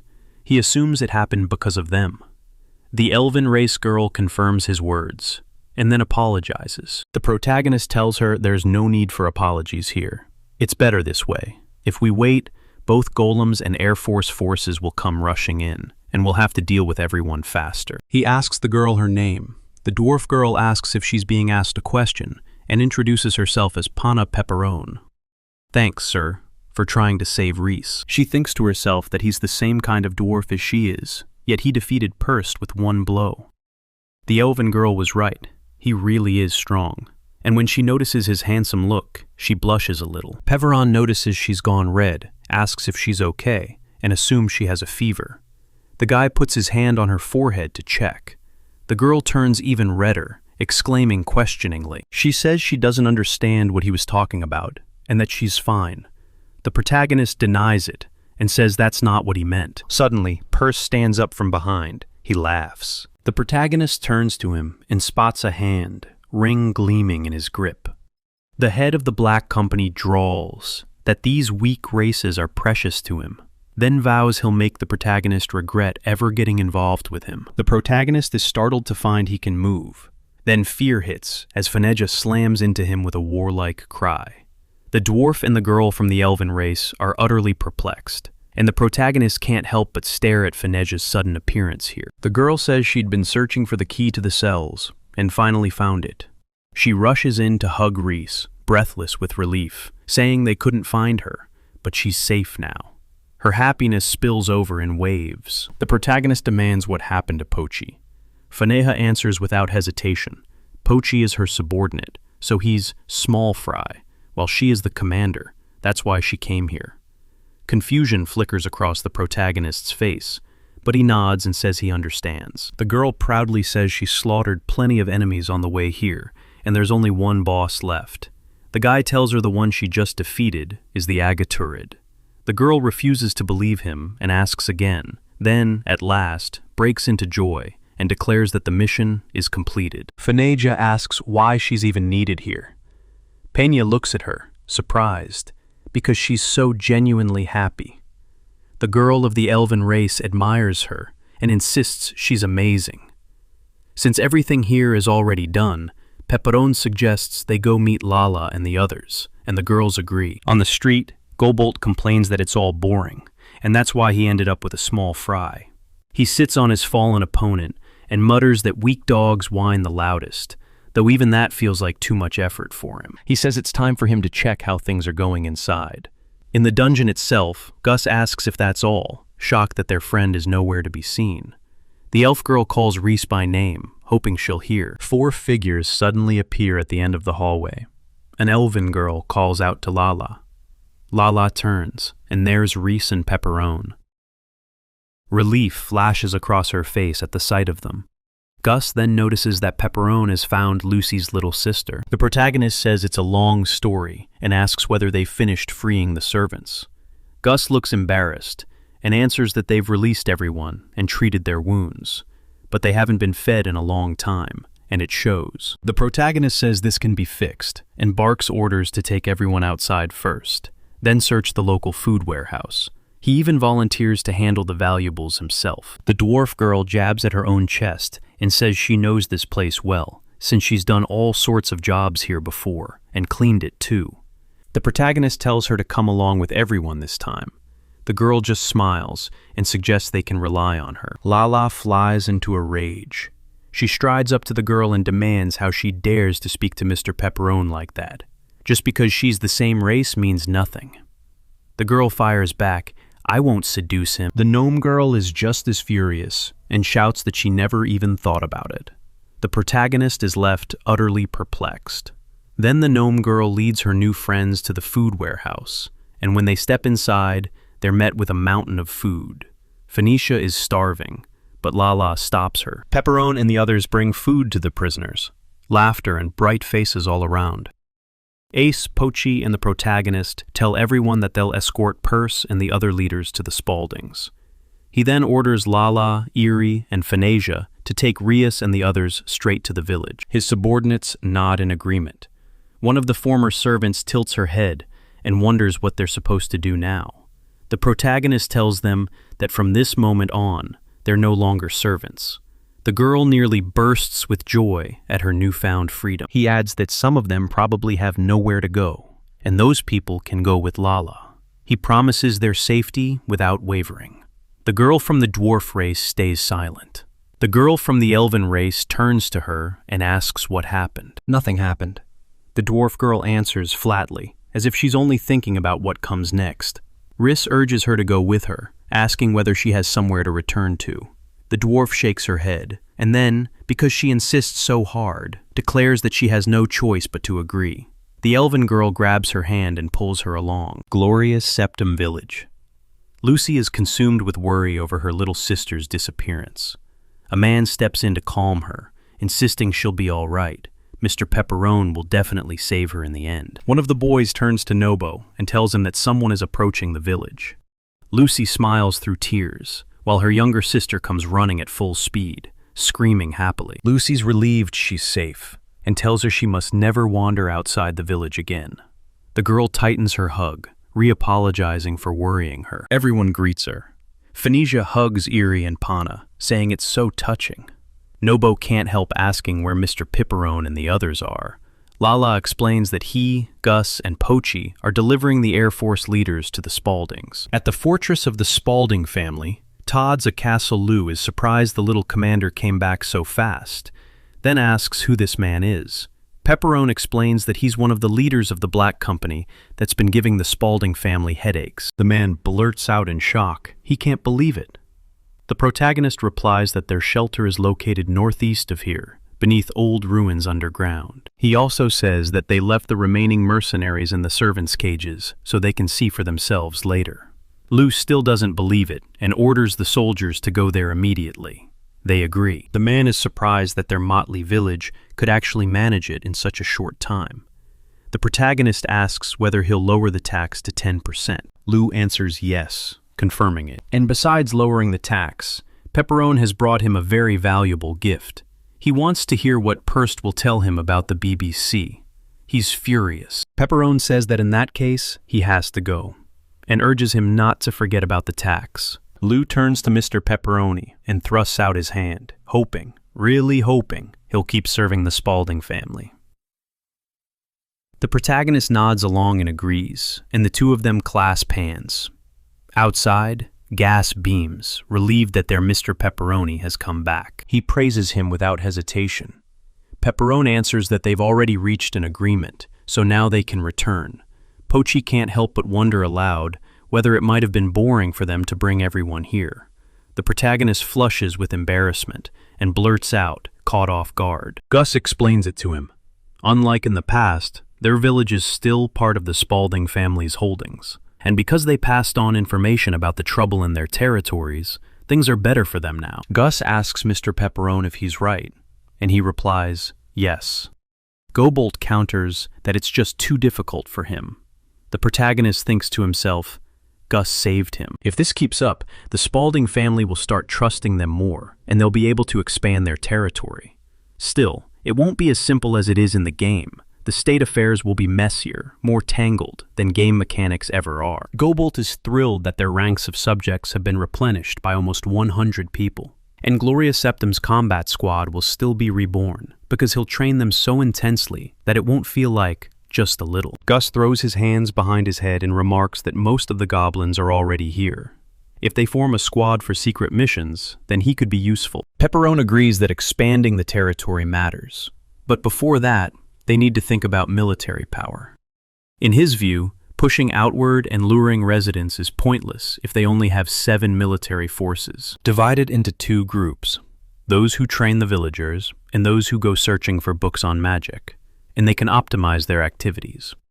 He plays the plan through in his head. The protagonist Gas and Pochi leave, and Pepperone quiets himself. He tells himself they'll return home and discuss their future plans. In the village, he first wants to thank everyone for their excellent work. Thanks to their efforts, the number of subjects has increased, and Gloria Septim is inexorably on her way to mere glory. The protagonist adds that they lack combat power, so they'll train newcomers and search the ruins for books on magic. Gus suggests they'll find books on powerful magic, blueprints, and plenty of useful things in those ruins. Phoenicia is delighted and blurts out excitedly. She also insists on going to the ruins where the steel dragon was. Nobo points out that the passages there are sealed with high-level magic, and that the distance is also quite large. Pochi asks exactly where they're headed. Pepperone says they're going to Borp's tower. Lala grins and says their master Pepperone always has great ideas. Uri asks who's going. The protagonist replies that he, Gas, Phoenicia, and Nobo will go, while Lala, Yurai, and Pochi stay behind at the base. Yulfika exclaims loudly. She's upset. The girl says she understands why Eri is needed for martial arts training, and that Pochi must stay behind to protect the village. But she still doesn't understand why she herself is among those who stay. She assumes she must have done something wrong during the mission to the Air Force lair, thinking it was because she spent too much time getting to the servants' cells since she didn't know the way. The elf believes that, during all that time, many innocent lives could have been saved, and that it was entirely her fault. She grows upset and blurts out that she's very sorry, and the guy tells her it isn't like that at all. He says that in his absence, someone has to lead the village, and he understands that no one can do it except Lala. In the girl's imagination, the main character appears as a handsome man. She gasps with joy, blushing, and he asks whether anyone has objections. His subjects reply that there are none. Pepperone then turns to the girl and asks if she'll help him, and she urges him to rely on her. Nobo says that, in that case, he'll tell the guys from the village about searching the ruins. The protagonist nods along, agrees, and thanks him. He already has someone in mind. The dwarf girl is thrown off by the idea of searching the ruins. The elf girl is just as surprised they've been invited. Nobo says they'll leave in 3 days, but their wounds aren't fully healed yet. This will be dangerous. If they aren't absolutely sure, they should refuse. The dwarf girl keeps worrying about searching the ruins. Then the girl with aspiration in her eyes steps forward, declares that they'll go, and urges them to rely on them. Nobo agrees, and promises he'll pass it on. The girl from the dwarf race looks unhappy, and they press her. Why did she agree so easily? If things go wrong, they'll die. The girl steadies her with a calm voice, and insists everything will be fine, because Pepperone and the others will be there. Also, the elven girl insists this is their chance. Pana doesn't get what she's talking about. The girl explains that the only dwarves present will be Pepperone and Pana, so there's no way to dismiss any possibility. The dwarf girl flushes and snaps. She can't figure out what the other girl has imagined, or what kind of opportunity this is. The elf girl apologizes, then says Mr. Pepperone approached them himself, meaning he expects a lot from them. Lala bursts out of the bushes and declares she agrees, because Mr. Pepperone has high hopes for them. Disappointing his expectations is the same as betraying Gloria's septum. She insists they can't afford to relax, because this is a military mission. Rias and the Pana fall in line with her, not wanting to start an argument. The elf girl drives a particularly hard emphasis on the dwarf. Pana doesn't understand her. The elf girl tells her not to even think about trying to seduce Mr. Pepperone, just because they're the same race. Pana seethes, saying she didn't try to do anything like that. The girl clamps onto the angry lady and drags her away, insisting she can't keep going with a campaign while dressed as a servant, no matter what. They have to outfit her in something she can wear when she appears before Mr. Pepperona. "I can change myself," she shrieks. 3 days later, everyone's finally ready to depart. The protagonist declares that he's leaving the village in their hands. Lucy calls out to Reese, barking for him to listen to Mr. Pepperona and not stir up trouble for anyone. The girl agrees with her sister, and Pana can't help noticing they look more like mother and daughter than sisters. Lala yells at Pana to remember she shouldn't do anything just because she and Mr. Pepperona share the same race. The girl goes red with rage, screaming that she already knows everything. Phoenicia laughs. The protagonist is left utterly perplexed. "We can set off already," he says. Everyone is ready for the journey to Borf's Tower. Meanwhile, back in Rabal, a city not far from Borf's Tower, whispers slithered through a bar. One voice asked another whether he'd heard that in the Elf Azirid Empire, all they ever talk about is the Air Force, and that they'd found it, then destroyed it completely. One of them said that all the Knights of Spalding are like that. The second one insisted it isn't so, while others claimed it's because of some gnome. Hearing their conversation, a man squeezed his glass of drink tightly. The men called it a lie. Then the stranger suddenly turned to them and asked if they would share this story with him. At this moment, Reese and Pana were diligently practicing martial arts. Gus said everything was just as he expected, and that after the whole thing with the Air Force, their courage hadn't diminished. With a smile, Phoenicia said that Risk was still a little good-natured. The monsters were defeated, and Pana happily said that everything was ready. Pepperone was startled to hear that the two of them could still do something. Reese thanked him, stepped aside, and said they would definitely be able to do it. Pepperone thought that if they were already struggling at this stage, then there was no way they could get into Bork's tower. He considered letting them practice a bit more against stronger opponents. He smiled and said their next task was to defeat the man-eating bear that lived in that forest, and that they would wait for him there. Reese was very surprised by those words. He smiled again and said that if they united, there was a chance they'd win. Pana chimed in enthusiastically, insisting they would do it. Together, Pana and Reese entered the forest, while the boys watched from outside. They were worried, because they didn't know if Pana would truly be okay alone, especially since Mr. Pepperone had given them such a difficult task. The guy admitted it was a little extreme, but it was the only way they'd truly understand how high the stakes were when facing a powerful enemy. Before they even reached Borf's tower, he wanted them to get a solid grounding. Pepperone went on ahead, telling Phoenicia and Nobo to wait there, and then invited Gus to come with him. The boy agreed, and together they moved forward. With a bright smile, Nobo said that while they were waiting, they could just cook something to eat. Phoenicia was overjoyed at the idea. The boys walked slowly through the forest. Reese said, worry in his voice, that they'd definitely be fine alone. Then Pana Grint asked her friend if she was really afraid. Reese said awkwardly that a man-eating bear sounded like a very bloodthirsty monster, the kind people tell you to run from and never look back if you ever meet it. Pana countered that it was just a bear. With a smile on her face, she asked whether Reese had seen how she'd defeated those rabbits. The smug panda said she would have chopped up a bear the same way. Right then, a menacing growl rolled through the air. They spun around and froze. Behind them stood a huge bear. He didn't move, just stood silently beside them and stared at the girls. Then, in an instant, he opened his bloodthirsty eyes and animal fear hit, fast, sharp, and chilling, spreading through their panic and wrists. Together the girls bolted away as fast as they could. Reese asked Pana again, reminding her of her earlier words about whether she would chop up the bear. Pana snapped back that she couldn't. She couldn't defeat something like that. Not when it was this huge. The girls also noticed this bear wasn't just big, it was incredibly fast. They turned back and saw it closing in.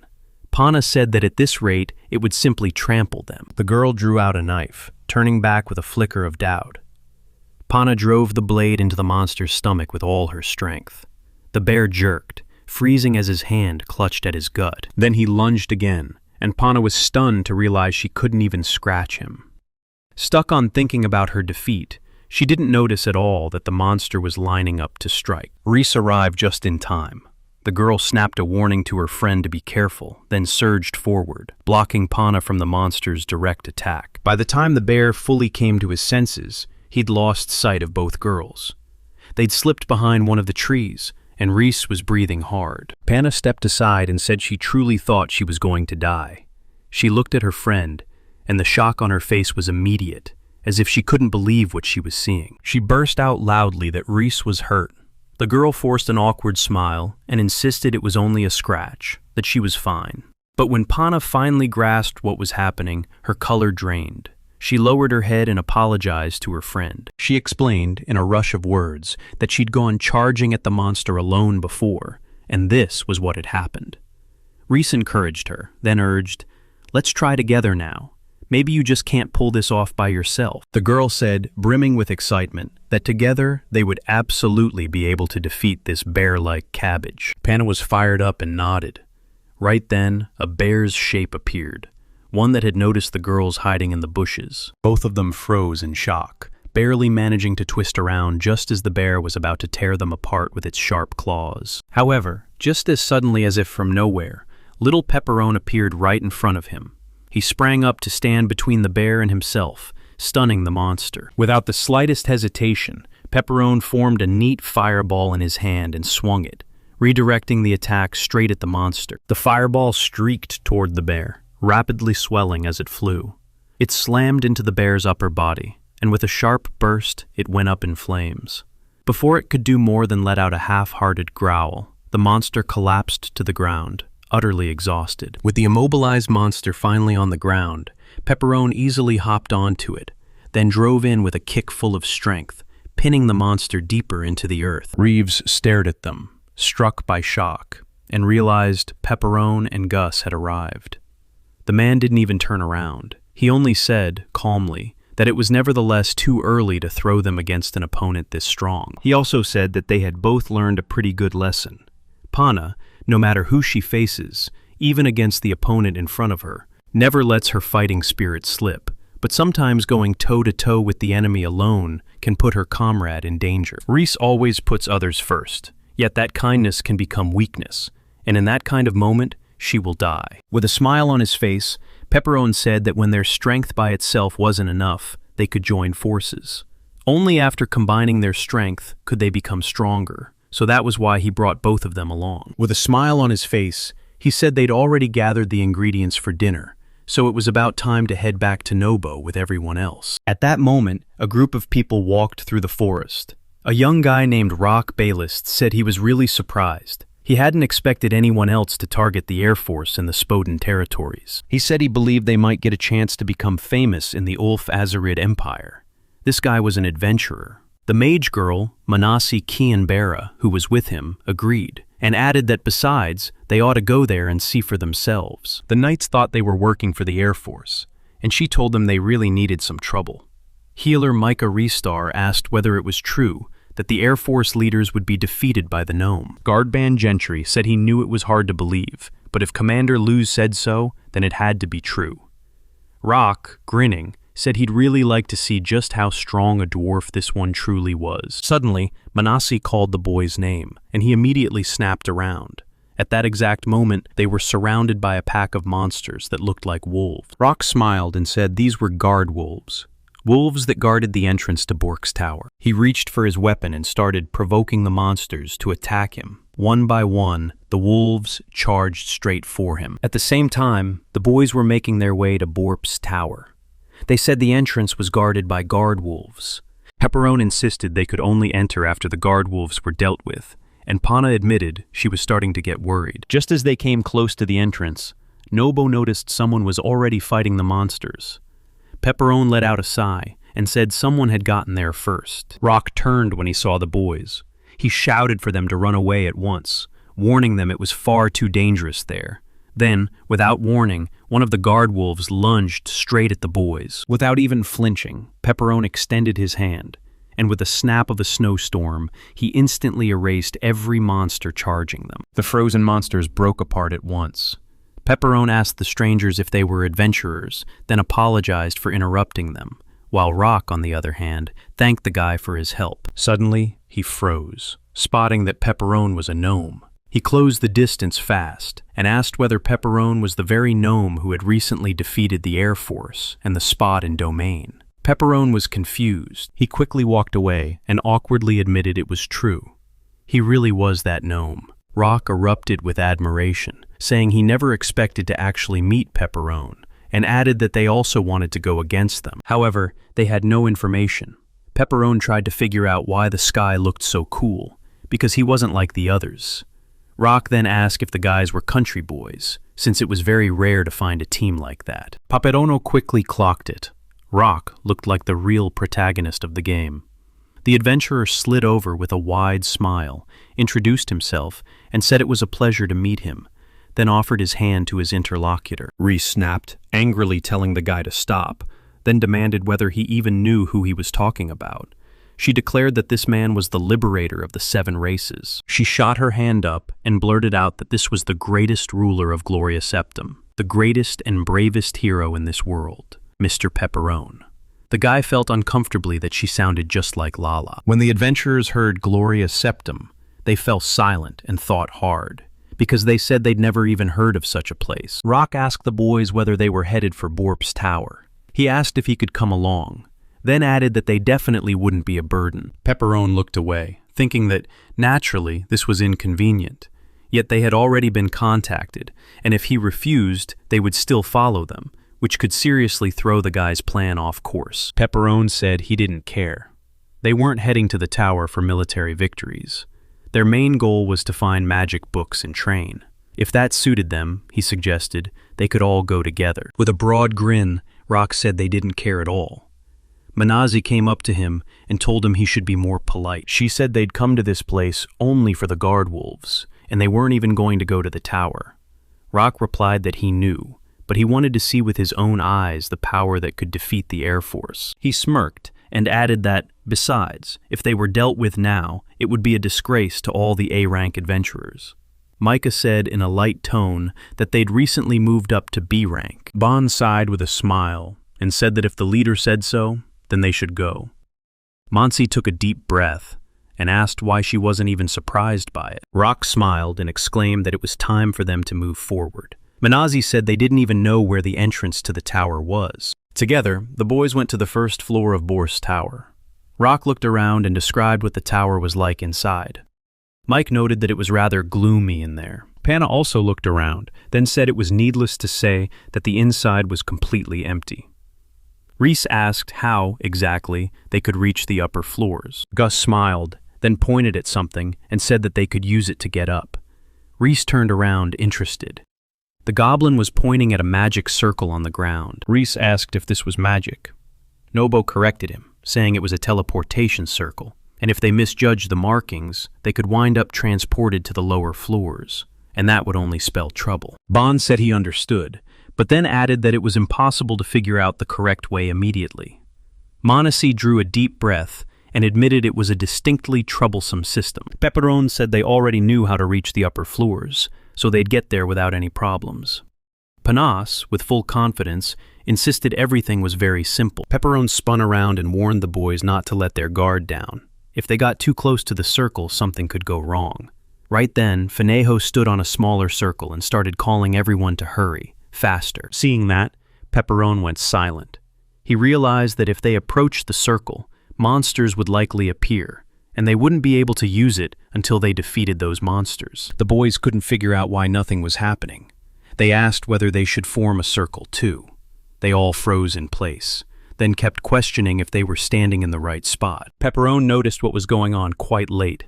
He told them to wait a moment, only for the magic circle to activate right then, and bright rays to flare into existence. After that, everything vanished. Monsi stared in shock as the circle disappeared, taking the people inside it with it. Pana asked, voice tight with nerves, whether that meant they'd never be able to get up again. Suddenly, the girl felt something beside her. She spun around in surprise, then horror hit as she saw a monster standing directly behind her. She screamed, loud and trembling with fear. The guys didn't understand it at all, not when there wasn't even time for it to show up. Pepperone couldn't make sense of why everything was unfolding like this either, because this event wasn't the same as what the game had shown. He thought it looked like they wouldn't be able to handle this that easily.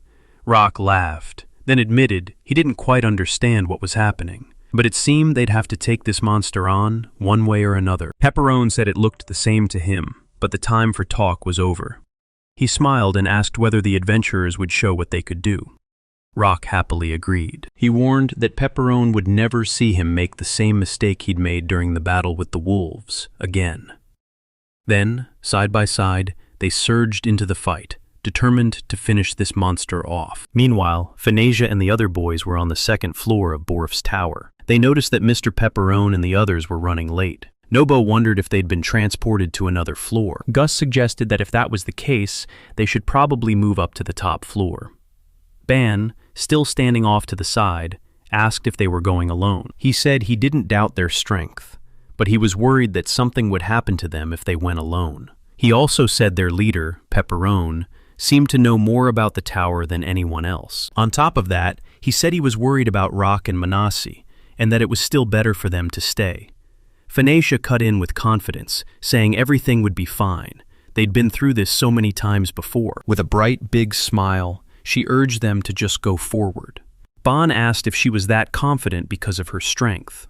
Nobo shot back that Phanesia just never thinks ahead. Gus insisted that if Pepperone was with them, they wouldn't be afraid of anything either. He told them they should still push up to the top floor. At that exact moment, one of the monsters was completely defeated. Pepperone asked whether the girls could tell the difference between him and the man-eating bear and the horned rabbits. Rias immediately agreed.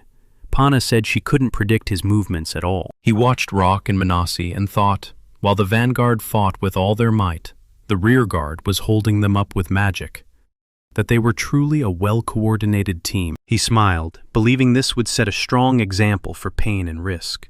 Suddenly, Rock shouted loudly, calling the girl's name. Manasi nodded and said she would do it now. She slammed her magic staff into the ground, sending up an ice burn. The monster jerked in shock as its paws froze. As it happened, Rock reached for his sword and charged. With a swift strike, the young adventurer sliced through the spider's legs, and the monster toppled to the ground. Pepperone smiled and said they'd done a great job. Rock smiled too, agreeing it was very good. Manasi was breathing hard at this moment. The girl stood up and admitted that it was fairly hard to cover for Rock while Mike was away. At that moment, Pana explained that the teleportation circle had returned. Reese said happily that this meant they could finally go up for sure. Pepperone stopped them, insisting he still needed to check something in this place. He added that it looked a little different from the first time he'd been here. Without Phoenicia and the others, they wouldn't reach the top floor so easily. Manasi asked, stunned, already sensing what he was about to say.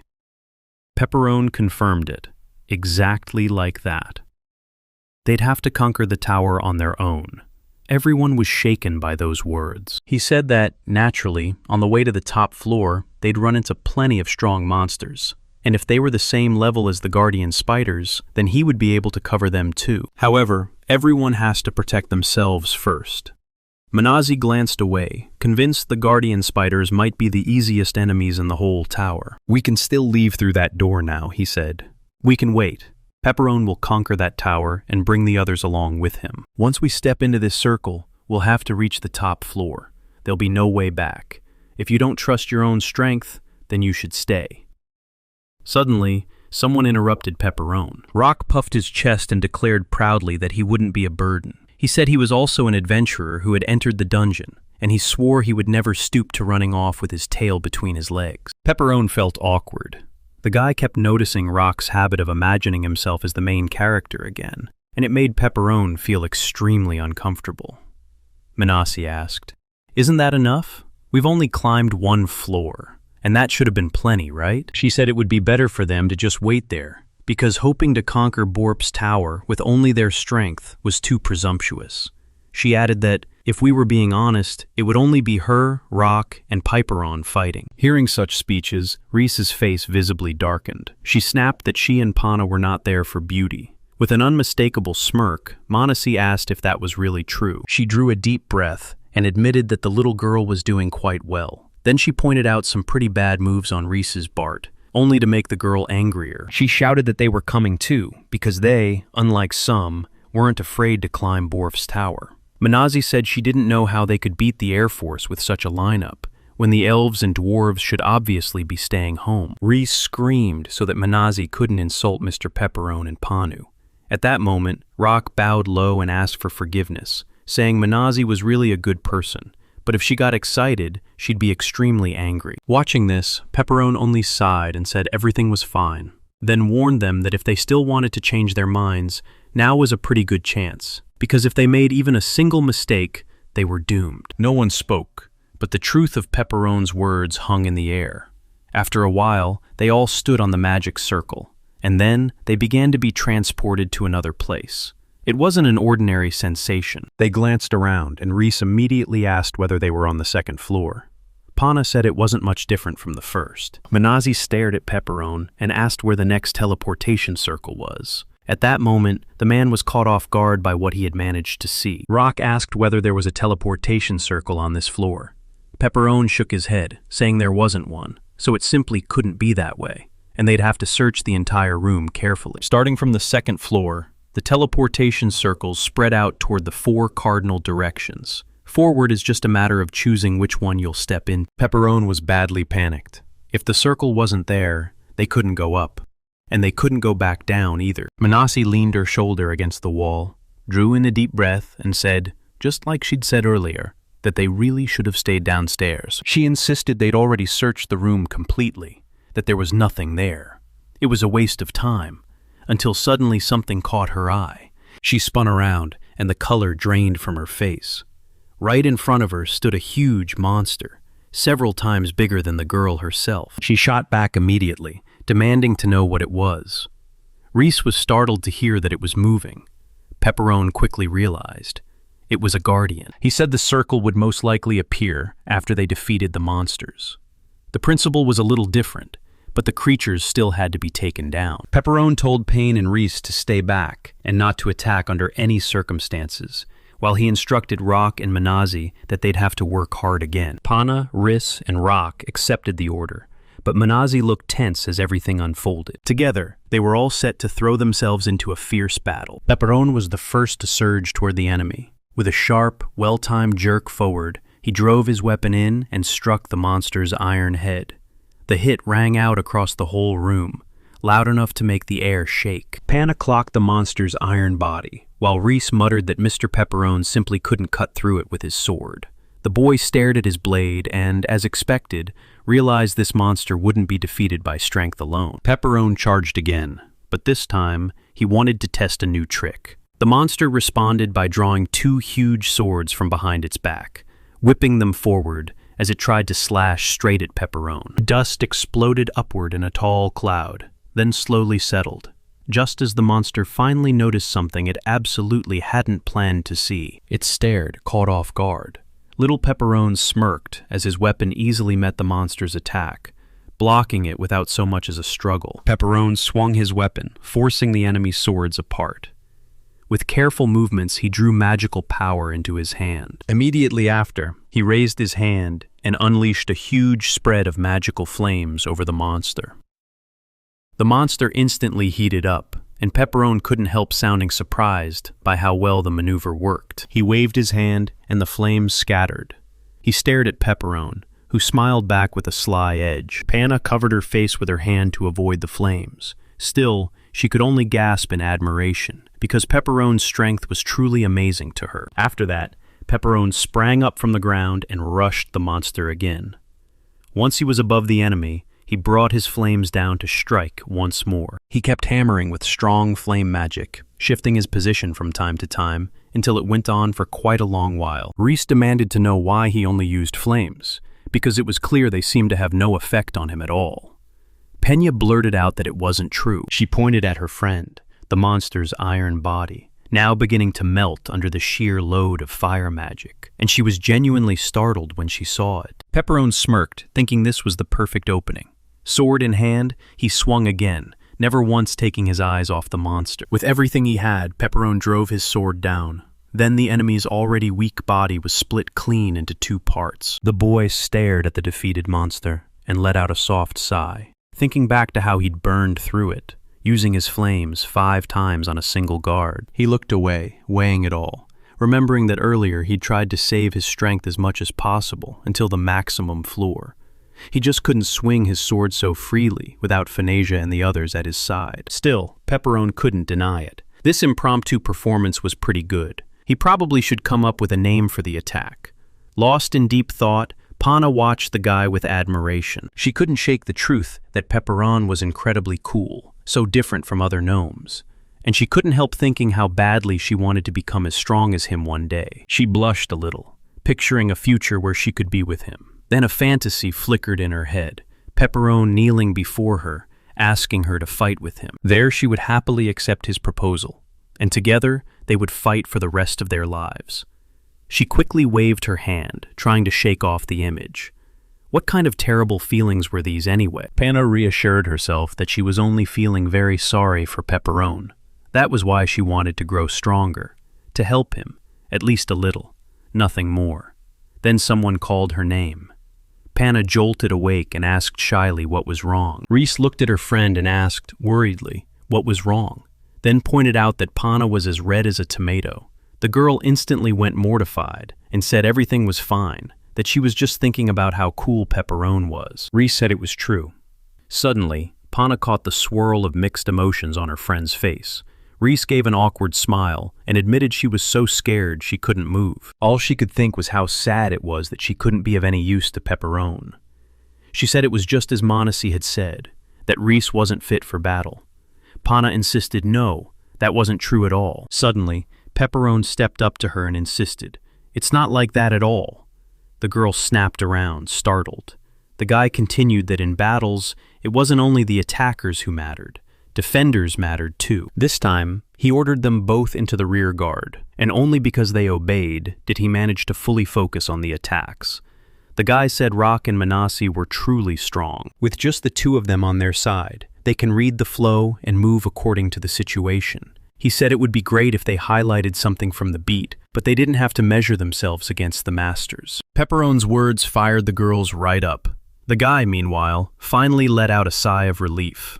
He thought about how hard it was to say things like that, again and again, and how much easier it would be if he had some kind of collection of the king's phrases or something. After that, Pepperone shifted his gaze to the other side, wondering what would happen if he just trusted Manasi and Roku to crush that guard. At this moment, the monster launched a brutally serious attack. Rock got slammed into the wall and hit hard. He stared upward, stunned by how much force a single blow could carry. Manasi asked the boy, worried, if he was okay. He insisted he was fine. Then Manasi suggested he use the same tactics as he did with the spider experience, saying she could stop him. Rock smirked and said he trusted her with it. The instant he finished, he burst forward, while Mansi gathered magical power into her staff. Suddenly, she shouted, loud and sharp, saying Rock should fly now. He followed Manasi's words. With a push from the ground, the boy found himself soaring high in the air. The monster looked up in surprise as a powerful flash of light erupted. Manasi drove her staff down with all her might, carving out a wide path of ice magic. The monster snapped back to its senses in time, just enough to snatch up its swords and block Manasi's attack. Rock was stunned. He couldn't immediately piece together what had happened. The girl blurted out in the same kind of shock that the monster had turned aside her strike. Its blades were coated at the tips with a thick layer of magic ice. He shattered it without effort, yanked his weapon free, rose to his feet, and swung straight at Rock, who was hanging in the air in a truly dangerous position. Rock crossed his arms to catch the blow that would slam into him in the next few seconds, then pushed himself through the air as fast as he could. Mansi could only call out the boy's name, full of worry, but there was nothing she could do to help. Just before the monster attacked Rock, Pepperone started closing in on them. He moved at incredible speed, the spell glowing brightly in his hand. Then he swung his sword with careful, surprisingly graceful precision, unleashing the flame strike. The attack passed straight through the monster's metal body. Pepperone's sword was so hot that it kneelted the monster's body in an instant, forcing it to drop quickly to the ground. Rock at this time looked at Pepperone with sincere admiration on his face. After landing, he glanced back out of the corner of his eye, confirming the monster was defeated. He held his blade up in pride and realized that if he'd immediately enveloped his sword in flames, he wouldn't have wasted so much energy. Mansi stared at what remained of the monster in amazement. She said it melted from just one blast. Rock exclaimed that everything was as expected. Pepper unturned and said that, and now they could move on to the next floor, when a magic circle appeared on the ground right beside them. The boys stepped into it together, but this time, something felt unmistakably different. Pepperone asked nervously what was going on. The others looked just as shocked. Without warning, everything around them went dark. They demanded what had happened. In the black, the boys couldn't even see one another. Panna asked whether that meant they'd already been transported to another floor. Suddenly, the girl felt something with her hand. She turned, startled, and asked what it was. Then her face drained of color as she saw what lay ahead. Right in front of them stood a dragon of incredible size. The monster stared at them in silence, cruel eyes fixed on theirs. Rock's face went pale as he said the sheer size of this monster was simply astounding. Pepperone was utterly stunned. Right before them stood the second guardian, the one called the dragon. Pepperone couldn't make sense of it at all, because the dragon was the guardian of the 5th floor. Meanwhile, in the House of Monsters on the 8th floor of Borf's tower, Phanesia and the others dispatched a large number of monsters with ease. The girl grinned broadly, then burst out that they had finally cleared this floor. The band was genuinely amazed by the fact that she could take down so many monsters all on her own. Micah was equally stunned. Apparently, there really were harpies as cool as Venetia. Just then, Gus drew their attention. He shouted that there was a chest nearby, and Nobo smiled, telling the boys to take as much as they could carry. Nobo turned with a bright smile and asked Mr. Bana if he'd help them. Mike stepped aside as Bana gasped a little, awkwardly, before agreeing. While the boys gathered various items, Phanesia leaned on the lid of the chest and with a soft smile said that Mr. Pepperone and the others were probably having fun too. At that very moment, Pepperone and everyone else were on the 5th floor, tense. Right in front of them loomed a terrifying two-headed dragon. Manasi blurted out that she'd only ever seen creatures like this in pictures and books. Rock stared at the monster and asked, with nervousness in his voice, whether they could really win. He insisted the three of them could still do something. Then he ordered Wrists and Pain to retreat. Reese shouted loudly that they could fight as well, but Pepperone cut her off at once, saying this monster was clearly different from the ones before. The three of them could take it down, and Nobo's magic would cover them. The guy said that they couldn't cast spells, and even in the rear guard, it would be extremely dangerous for them, because the monster could inflict a fatal wound with one blow. Pana turned pale at the thought of receiving a wound like that. Pepperone looked at Manasi and asked her name, then said he wanted to assign her to protect Riss and Peña, as well as cover for them. Manasi snapped back to her senses, then quickly agreed. The girl waved her hand smugly, and said that since she was protecting them, they could relax, because they were just a weak elf and dwarf. She gracefully raised her staff, then slammed it down on the ground. Right after, a fairly good protective field surged into place around them, and Pana and Riss were visibly stunned. Manasi stepped forward a little and told the girls that it was safe inside this field, so they should sit quietly within it. Pana studied the edges of the protective field in admiration and said how incredible it was. Reese wore a visibly displeased expression, but she said nothing. Pepperone stepped forward and barked a brief order, time to start the battle. Rock and Manasi both looked on edge, yet they were ready to fight. At that exact moment, as if Pepperone's command had been the signal, the two dragons surged forward to attack the boys. Pepperone and Rock immediately charged in, while Manasi held her staff steady, keeping a hard line of defense. Pana watched the fight from beneath the shield, admiration burning in her eyes as she gushed about how cool being a mage was. She was genuinely impressed by Manasi's abilities. Rez, a little taken aback by all that praise, asked whether it was really true. Pana asked if it was impossible to do absolutely anything with magic. She couldn't do magic at all, but she dreamed of learning to use fire, water, or explosions. Because of that, she wanted to become just a bit more useful to Mr. Pepperone. Hearing that, Reese fell awkwardly silent. She glanced over at Mansi, who, right then, was pouring out every ounce of strength to hold the protective field up and keep the boys covered. Respelled, her emotions boiled over as she remembered Manasi's taunts, about how the girl was clumsy, how it was no good at all. All that talk about how neither of them could cast spells, so they weren't fit for fighting either. She also remembered the words that said they were plain, because they lacked the ability to cast spells, how they could do nothing to help Pepperone. And then, finally, his words about them sitting quietly inside and not getting in the way. It angered her that they always needed to be protected. Reese's emotions went over the edge, and she began to shake with fury. The next moment, she rushed forward while Pana tried to stop her, confused by what her friend was doing. Reese bolted out of the protective field and straight into the battlefield, where the most elite warriors were now fighting hand in hand with Pepperone. The first to notice was Rock, who stared in amazement at the girl's actions. When Pepperone saw Riss, he shouted her name at the top of his lungs, warning her not to come near. Manasi was confused too, couldn't understand why this girl had stepped out of the protective circle. The dragon couldn't help noticing it.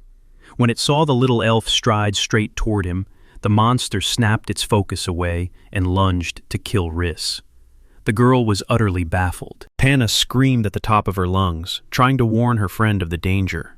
Reese thrust her arms out in front of her, then quickly shut her eyes, terrified of what might happen next. In the very next moment, she drew on light magic. Pana covered her face with both hands, stunned that her friend could use magic. Manasi noticed the dragon had gone still. She shouted that the monster had stopped. This was the perfect opening to attack. The boys wasted no time. They sprang up instantly from the ground and found themselves hovering over the monster's head. Weapons raised, they prepared the final strike. Rock screamed loudly as Pepperone, silent as a shadow, spun around and lunged with every ounce of force. So hard that in the same instant, they struck through both of the monster's heads, piercing them cleanly. At that moment, both of the monster's heads crashed to the ground, and the boys finally let out a shaky sigh of relief. The dragon was defeated. Reese stared in surprise at what she'd done on her own. Pana bolted straight to her friend, and Reese looked even more worried than before. Reese turned around and apologized to Pana, but the girl cut her off immediately, saying she had jumped out so suddenly, which left her utterly shocked. However, Peña said it was simply incredible because Royce was able to use magic. At this time, Manasi, clearly furious, strode toward the girls with quick, hard steps. She strode straight up to Reese and pinned her with a cruel, cutting stare. With one measured motion, she shoved Panu aside, leaving the girl blinking in sudden, shocked confusion. Reese's face soured as she asked, displeased, what was wrong, only for Manasi to whip a hand across the girl's cheek in the next heartbeat.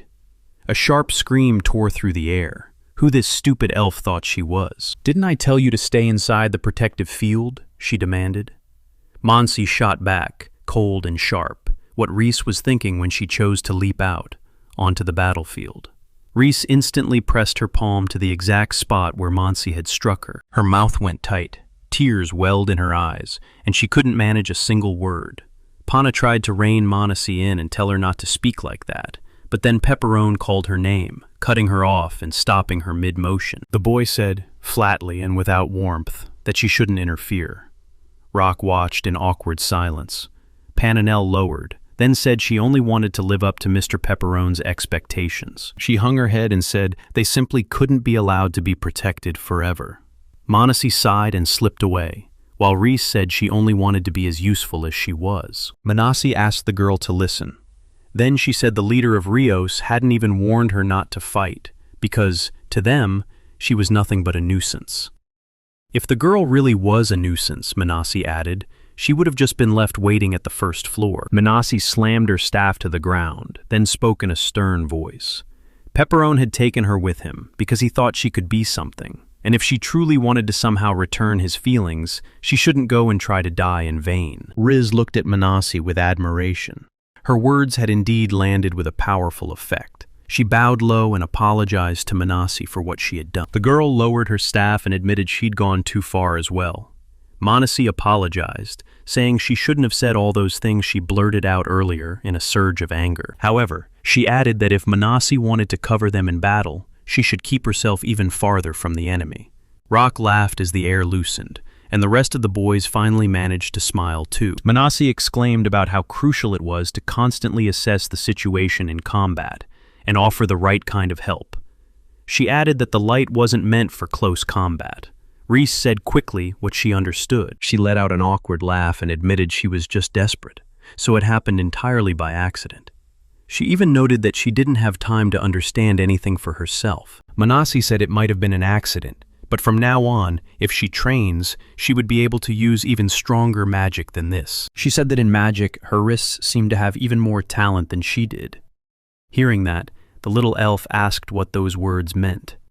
Manasi sat down and said that everything except ice magic was difficult for her. If their healer, Mikey, wasn't there, she could manage only a rather small number of spells.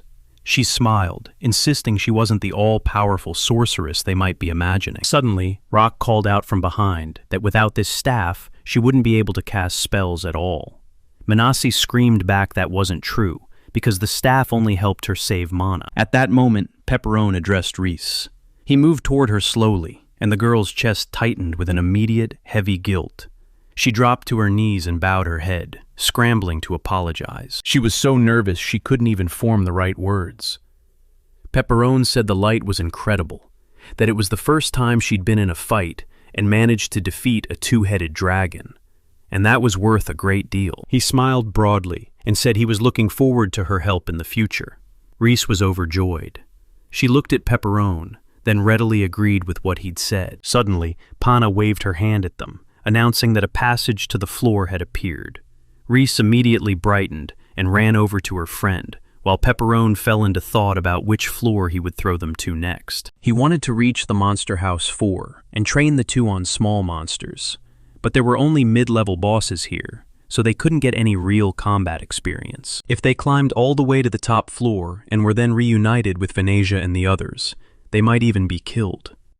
The moment the thought hit, Pepperone's face went pale. Rock turned around and looked at Pepperone, while everyone else was already standing on the magic circle. Rock asked what happened and whether he was coming with them. Pepperone tried to pull himself together and then said that he was. He felt nervous, realizing he was depending on the guys for this. At the same time, in Borf's tower on the top floor, right at the entrance to the gate of the top floor, Phanesia and the others were already waiting there. The satisfied girl lay on the defeated monster and joyfully exclaimed that they were done, and now only the final boss remained.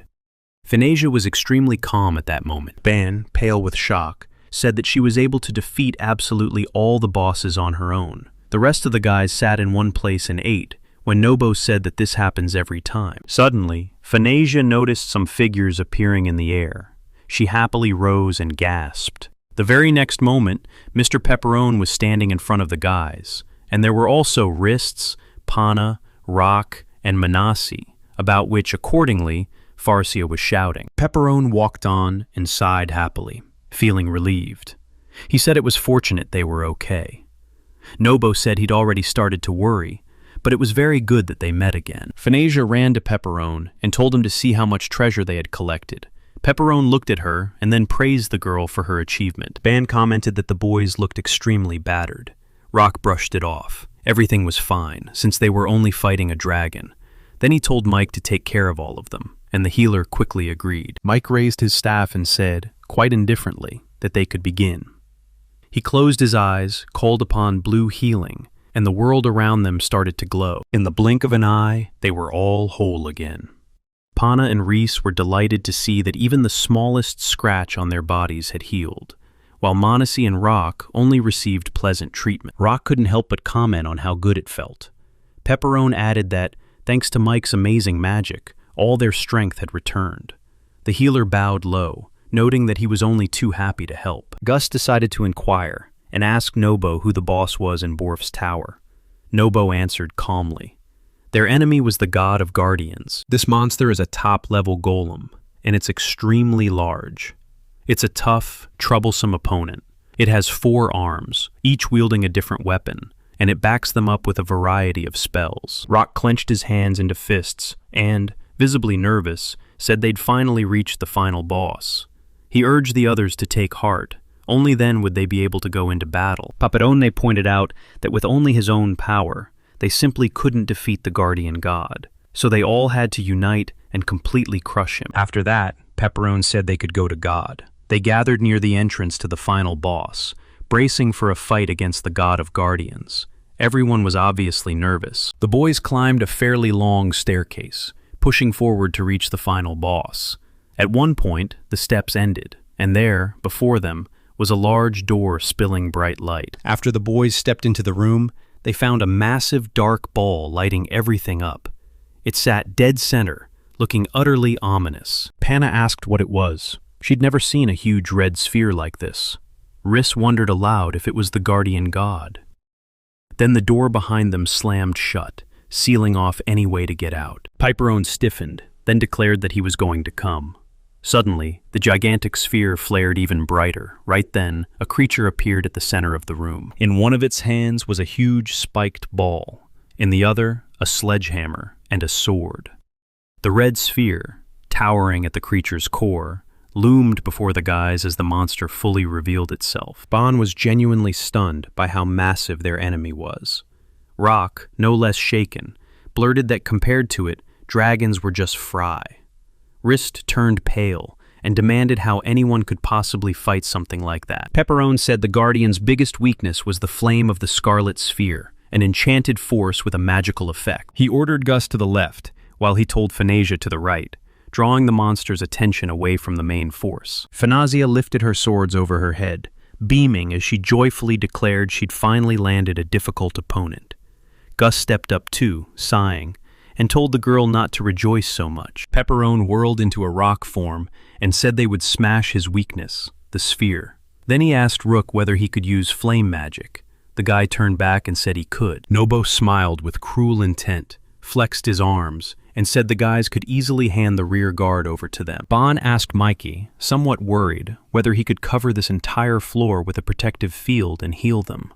The healer took a deep breath, then admitted that he'd just burned through a lot of mana, so doing it all at once would be quite difficult. Manazi turned and said she would set up a shield, which meant they'd need time for it to recover. Then she told Reese and Payne to stick together, and this time she didn't let them jump out onto the field. The girls quickly agreed. Pepperone waved his hand and said, "In that case, you should start fighting." At that very moment, following the boss's order, Phanesia and Gus surged into battle. The guy spun around with ease, and that move let him land a pretty solid wound on the monster. Afterward, he deftly lowered one foot to the floor, rose higher, and with several copies of himself, began to attack the monster, leaving it completely perplexed by what was happening around it. Each variation of Gus grinned slyly as he unleashed a rapid, practiced flurry of dexterous strikes.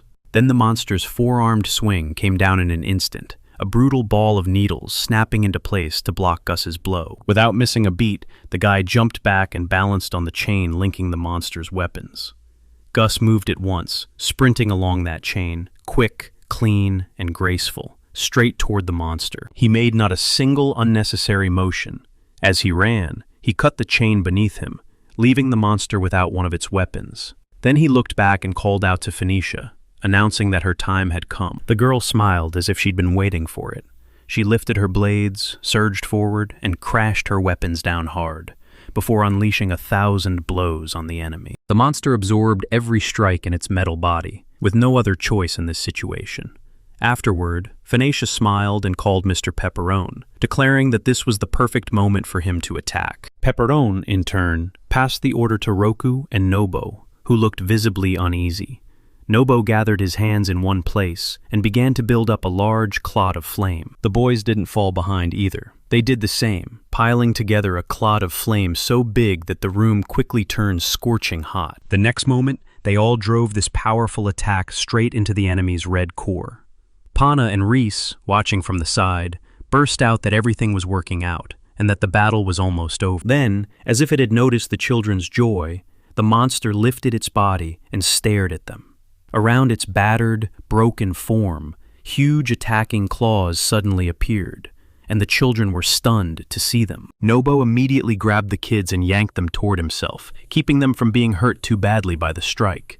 Venezia slammed into the wall and gasped loudly. Gus stood up, one hand on his head, and said they'd let their guard down. Phanesia shot up from the ground at once, and with a loud shout announced she was furious.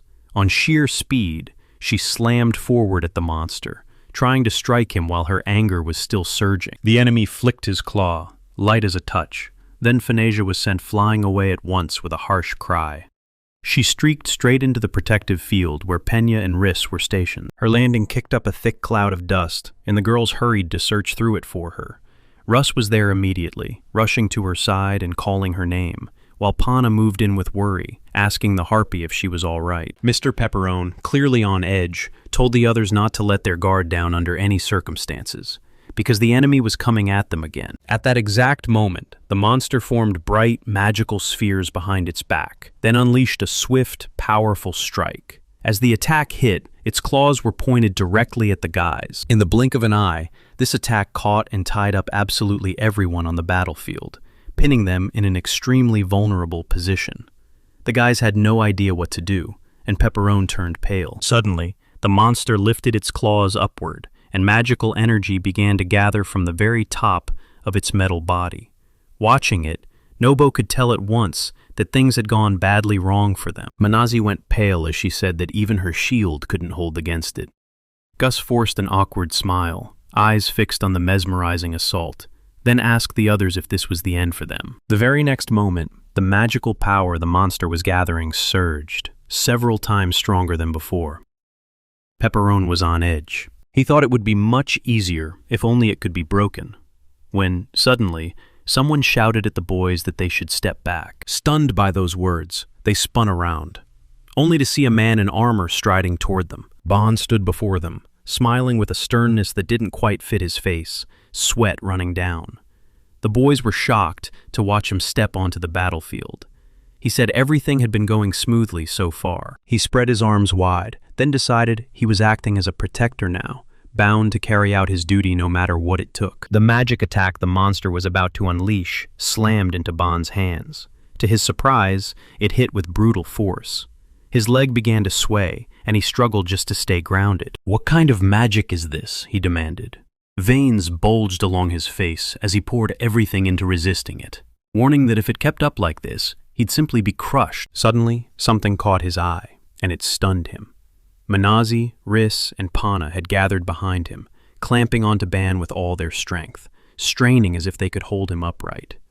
The man, still astonished, demanded what they were doing. Manasi snapped that if he died, it would be the end of them all. Riss insisted they might not be as strong, but if they were going to die, then they would die together. Ban could feel it.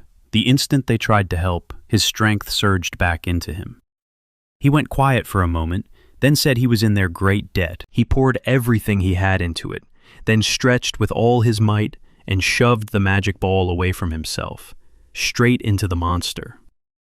Ban screamed at the top of their lungs, giving every last ounce of what he'd need to do exactly what he'd planned. In the end, he managed to push the attack away and fire it straight back at the enemy. But at that very moment, Riss, Pana, and Manasi were sent flying, because the wave of magic was simply mind-boggling. The monster tried to stop the attack with his claws, but they quickly cracked. He was shocked when his own magic appeared right in front of his face. Then, even more stunned, he watched that magic explode right there before him. The next moment, the magic that held the boys back disintegrated. Pena smiled broadly and exclaimed that they were finally free. Ban fell to his knees, then caught his breath in heavy, ragged bursts, saying that he had finally succeeded. Standing very close to him, Manazi also caught her breath very hard, and then said that she even thought she would die here. Reese fell to the floor and said that they were really very lucky. Pena fell and said that she no longer believed in it. At that moment, Micah stepped forward. Holding his staff in his hands, he said that he had already recovered and could now heal them. Bones said they could wait a little longer and that they needed to heal Rock and the king first. Mike raised his staff and said he obeyed. Then, with Beauty healing, he swung his weapon with careful grace. At once, the guys felt a whole lot better. Nobo smiled awkwardly and said they were all saved thanks to Mr. Ben.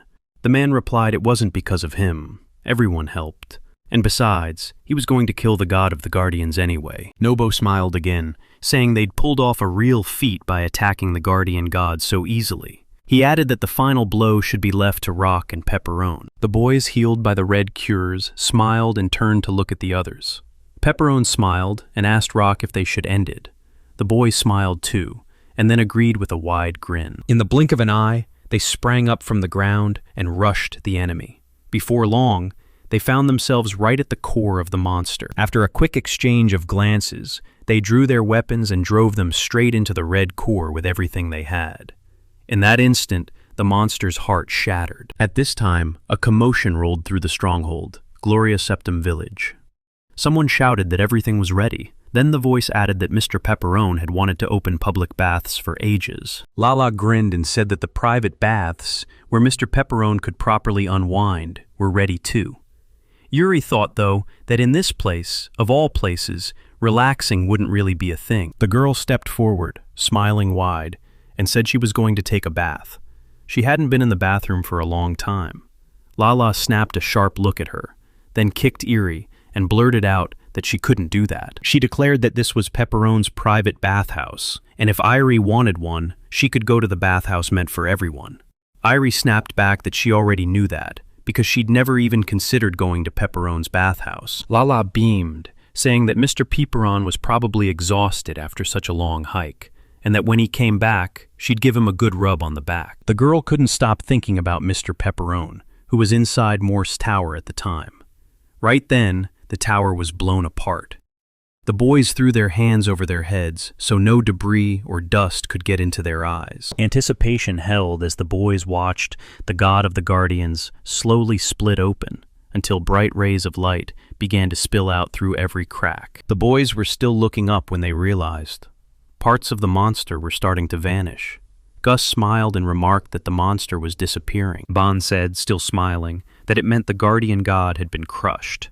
Monsi, Reese, and Pana joined hands and began to dance joyfully in a circle, and Monasi cheered that, just as expected of the king, the strongest of the dwarves. Reese beamed and said Lee Rock was really cool. Pana added that they were all incredible in this situation. Nobo threw a punch, Bon's fist, and they grinned as they said they'd done it. Ban agreed with a smile. Gus stepped up to Phanesia and told her it was all over. She lifted her head and asked whether it was time to eat. Micah was stunned to hear just how deeply the girl had fallen asleep. Then, without warning, someone called out for the king. Pepperone snapped around at once. Rock flashed a broad smile and thanked the kid for sticking with them all this time, because it was thanks to him that Rock and all their comrades felt stronger. Pepperone said there was absolutely no intention of taking them, the masters, with him. Rock looked genuinely surprised. The guy went on that they'd gone to Borf's tower of their own free will. He'd warned them on the way to the second floor. If they weren't sure, then let them go back. But they didn't turn around. They fought on to the very end. He said they reached the place using their own powers, and he only walked alongside them. Rock was stunned by that. Pepperone added that he should thank them. He went on to say that meeting the masters had helped the two of them grow too, especially Riss, who had been mentored by Manazi. And in this tower, the meeting had been Russ's greatest achievement. Gus called Pepperone and said there was a chest of the god of guards nearby. The guy looked thrilled, then warned them it was dangerous there, so they should bring the contents of the chest out and split them outside. Suddenly, Gus asked where the treasures they'd gotten earlier were. Nobo answered that they'd left them in the previous room.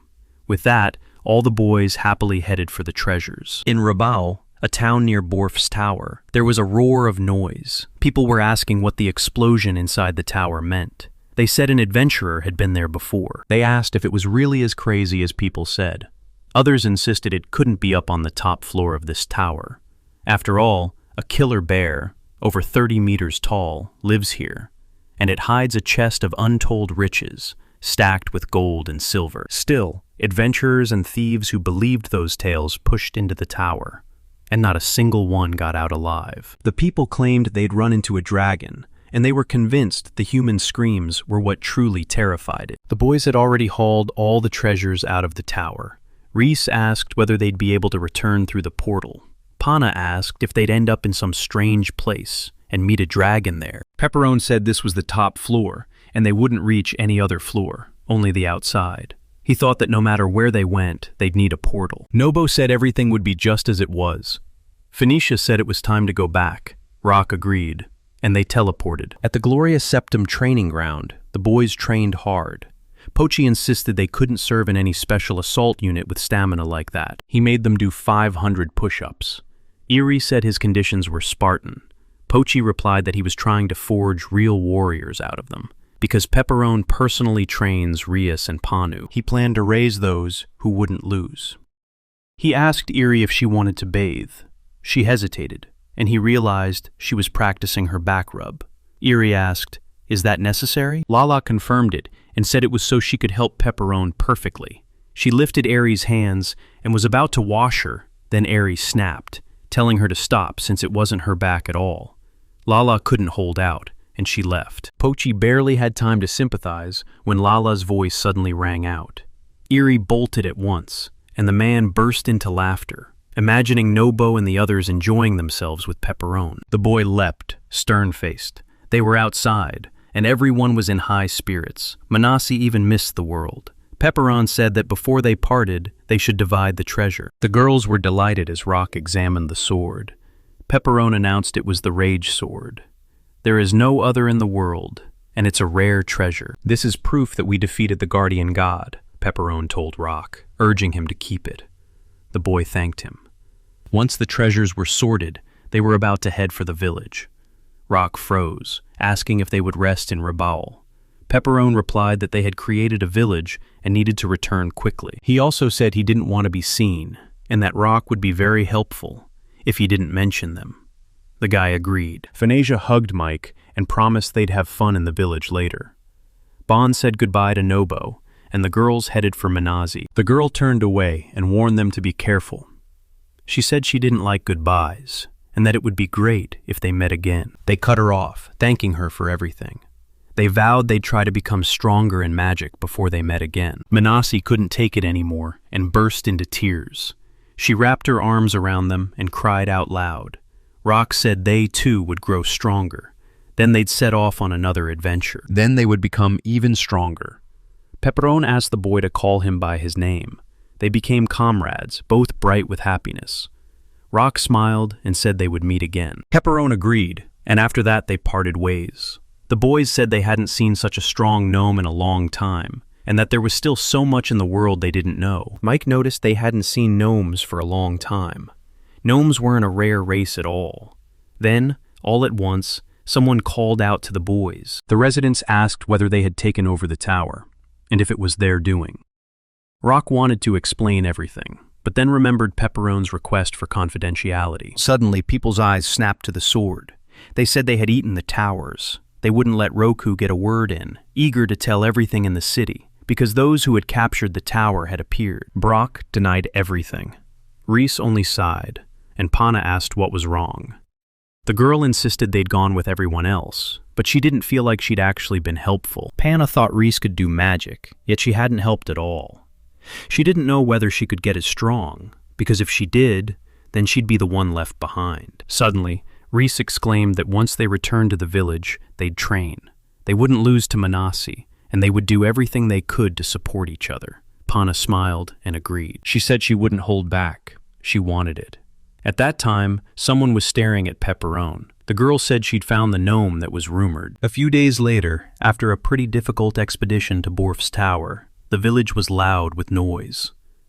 At that time, Lala and Phoenicia were doing their best to look after the locals and the general well-being of the children. Gus went to collect various information in the nearest town from the village, while Ari began to conduct various experiments using the book she was able to find in Borf's tower. Also, along with conducting experiments, Eri took on the training of one sage. Nobo, in turn, was responsible for expanding the various facilities in the village. Pochi was busy with something else at the time. The man loudly exclaimed that that was all. He told the others they could rest for 5 minutes, and after that, they would run 50 laps around the village. His students agreed in unison. Goblin girl Coco leaned her hands on her knees and panted heavily, glad that they were finally getting a break. Koboltachi wiped the sweat from his face with one hand and caught his breath, then said that she was really on the edge, then said that it was an extremely pitiful sight. Harpiatori leaned on her belt and said that Hachi himself was barely breathing. Titan Dag went pale and dropped to his knees, insisting that this was definitely not for him. He'd rather do some kind of research. Hachi drove a kick into Dag, then snapped that, on the contrary, his body should be adapted for any battle even more than Dare's, because he shouldn't just read books.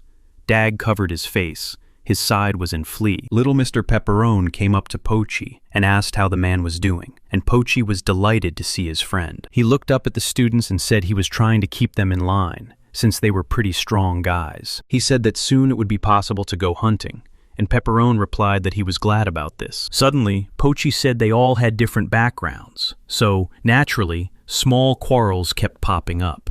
That was why he wanted everyone to grow friendlier, act like a team. Pepperone agreed, and then added that he had an idea. With a sharp voice, Pochi called out to the boys to gather together. He declared that Mr. Pepperone had something to discuss with them, and told them to listen carefully to every word.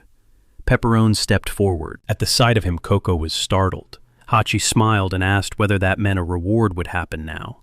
Atari, calm as ever, said it was obviously not the case. Pepperone began by saying he wanted first to express his gratitude for the work they'd done today, and then he said he had tasks for them. The moment Coco heard it, she was quite surprised and asked again what the task was. Pepperone explained that they'd have to go to Timon's cave, which sat nearby on the southern side. There, he ordered them to exterminate the king of the slimes and gather the materials he needed. Dag was thrown for a loop when he heard about the king of the slugs, then insisted that monsters would be there. Pepperone only smiled, saying there was no reason to worry because they were all extremely weak. Working together, it would be easy. Coco said, awkwardly, that even if that was true, she still couldn't help wondering whether it was really safe to send them there alone. Pochi stepped forward with Reese and Panu, announcing that they would be accompanying the boys on the mission. He explained that the girls had already taken part in the expedition to Borf's tower, so he believed they'd make good mentors for them. Hearing that, Hachi's expression soured. Pochi said that this time, the guys would be led by Pana and Riss. The girl smiled and replied that they were glad to cooperate with the guys. Suddenly, Hachi thrust his hand up high and asked if he could trouble them with one question, still somewhat confused. Pepperone asked what had happened. Hachi smiled and mused that it might be too much confidence, but they hadn't trained with Pochi in vain, He didn't think the girls were any stronger than they were, even if they had some experience from expeditions. Hearing that kind of audacity, Rhys stepped forward and barked at the boy. Watching him, Mr. Pepperone only sighed quietly. Atori shut her eyes and admitted she partly agreed with what Hachi said. She said she didn't really want to be bossed around by people they didn't know very well. Right then, Pochi strode up and smashed their heads together. He demanded these fools what they thought they were doing. Training and real battles were completely different things that could never be compared under any circumstances. He ordered the boys to listen to every instruction without question. Hachi and Atori clutched their heads, fearfully agreeing. Meanwhile, Rhys and Pana stared at what was happening in surprise. It was quite early outside. Suddenly, Nobo came up to the boys and pointed out where Pepperone was, because he'd been searching for him for a long time. Then, just as suddenly, his gaze caught something strange. Seeing the boys walking over, he recognized them at once. He said they were the special students everyone had been talking about. Pochi gave an awkward smile and asked Pepperone to forgive these stupid boys. The guy let out a sigh, yet he smiled anyway. "It's even better that you have something to say," he said, "because it reminds me of Pochi when we first met." Pochi looked down and smiled, answering that he didn't even have anything to reply with. After that, he grinned broadly and reassured Pepperone not to worry. They'd definitely get stronger, and they'd become true knights, both in body and in spirit. Nobo adjusted his glasses and said it would be a problem if the boys grew up like Pochi, because he still had to learn humility. Pochi's anger flared and he snapped back. Did Nobo really want to fight him? Pepperone told Nobo he'd better explain what he'd come for. The man said a male merchant had arrived, and that he wanted to pass the information to Nobo. Pochi snapped that his conversation with Nobo still wasn't finished. Meanwhile, the cave northwest of Gloria Septum was thick with tension. In the dim light sat a three-horned demon, Shin's bodyguard. "At last, he's been found," someone told him. Shen blinked and opened his eyes, then asked what the speaker wanted. The same three-horned demon, Shin, who carried the title of princess, stood before him. She said she'd heard that he'd lost to a pathetic human, and she couldn't stop laughing. Shin lifted his gaze and asked the princess how she knew. Rin replied that Petros, the former bodyguard boss, had been captured by the Arthasaurid Empire before. After she promised she'd free him, on the condition that he told her everything, he handed over a large amount of different information. She warned him that even though he was free right now, the Air Force would be hunting him down soon. Shin turned away, then muttered that he didn't remember ever serving under someone like that. Rin slipped a hand into her bag and said she didn't care. She drew something out and added that it wasn't surprising he'd lost. He was up against a very tough opponent. The moment Rin pulled out the photos, Shin sprang up and blurted that he'd never thought she'd already met him. Rin pressed the photo to her face and smirked. She said she hadn't met him yet, but she was watching him, because first she had to gather information about him. Then she said his name was Pepperone. He's the king of a newly created country, more like a village really, and its name is Gloria Septum. Shin bared his teeth the moment he heard it. Rin told her that the Air Force had ordered her to kill him, but the problem was that he kept assistants of a very good level around him, which made her job far more difficult. She asked Shin if he could handle them. Hearing that, the demon was so surprised he actually asked what she meant. She turned around and said it didn't mean she couldn't deal with them on her own, only that he would definitely be able to drive out all these people interfering. She smirked and said she'd take care of that little guy. Suddenly, Shin went furious and leveled his gun at her. In a very cruel voice, he told her not to underestimate him, and warned them not to interfere in the mess he'd started. She sighed, a smile tugging at her lips, and said that everything matched exactly what she'd thought, but he should still understand something. In the blink of an eye, she snapped her gaze toward him and bent low, delivering a brutal blow from below. Shin was caught off guard. There wasn't time to dodge. Ren tightened her posture for a clean strike, then whipped her arm around and seized him by the throat. Surrounded by an ominous aura, Rin said she wasn't in the mood to listen to comments like that, from someone who couldn't even manage to finish one task and kill a guy. Rin released him and reminded Shin that she'd said she would handle him, but she couldn't see why he shouldn't do it too. Then she proposed an interesting game. Who would kill Pepperone first? Shin quietly said this was some kind of nonsense. She sighed, told him not to take it so seriously, and then added that they were all heading to Grace's dungeon. She stood up and strolled leisurely toward the exit. Rin said she didn't really care whether he went or not, but it was still better than lying in this cave with no meaning. Slowly, she walked out of the cave, leaving behind only a farewell that echoed through the room. He silently watched the girl, his expression caught between bewilderment and thought, figuring out what to do next, while a deathly silence settled in the cave. The guy frowned.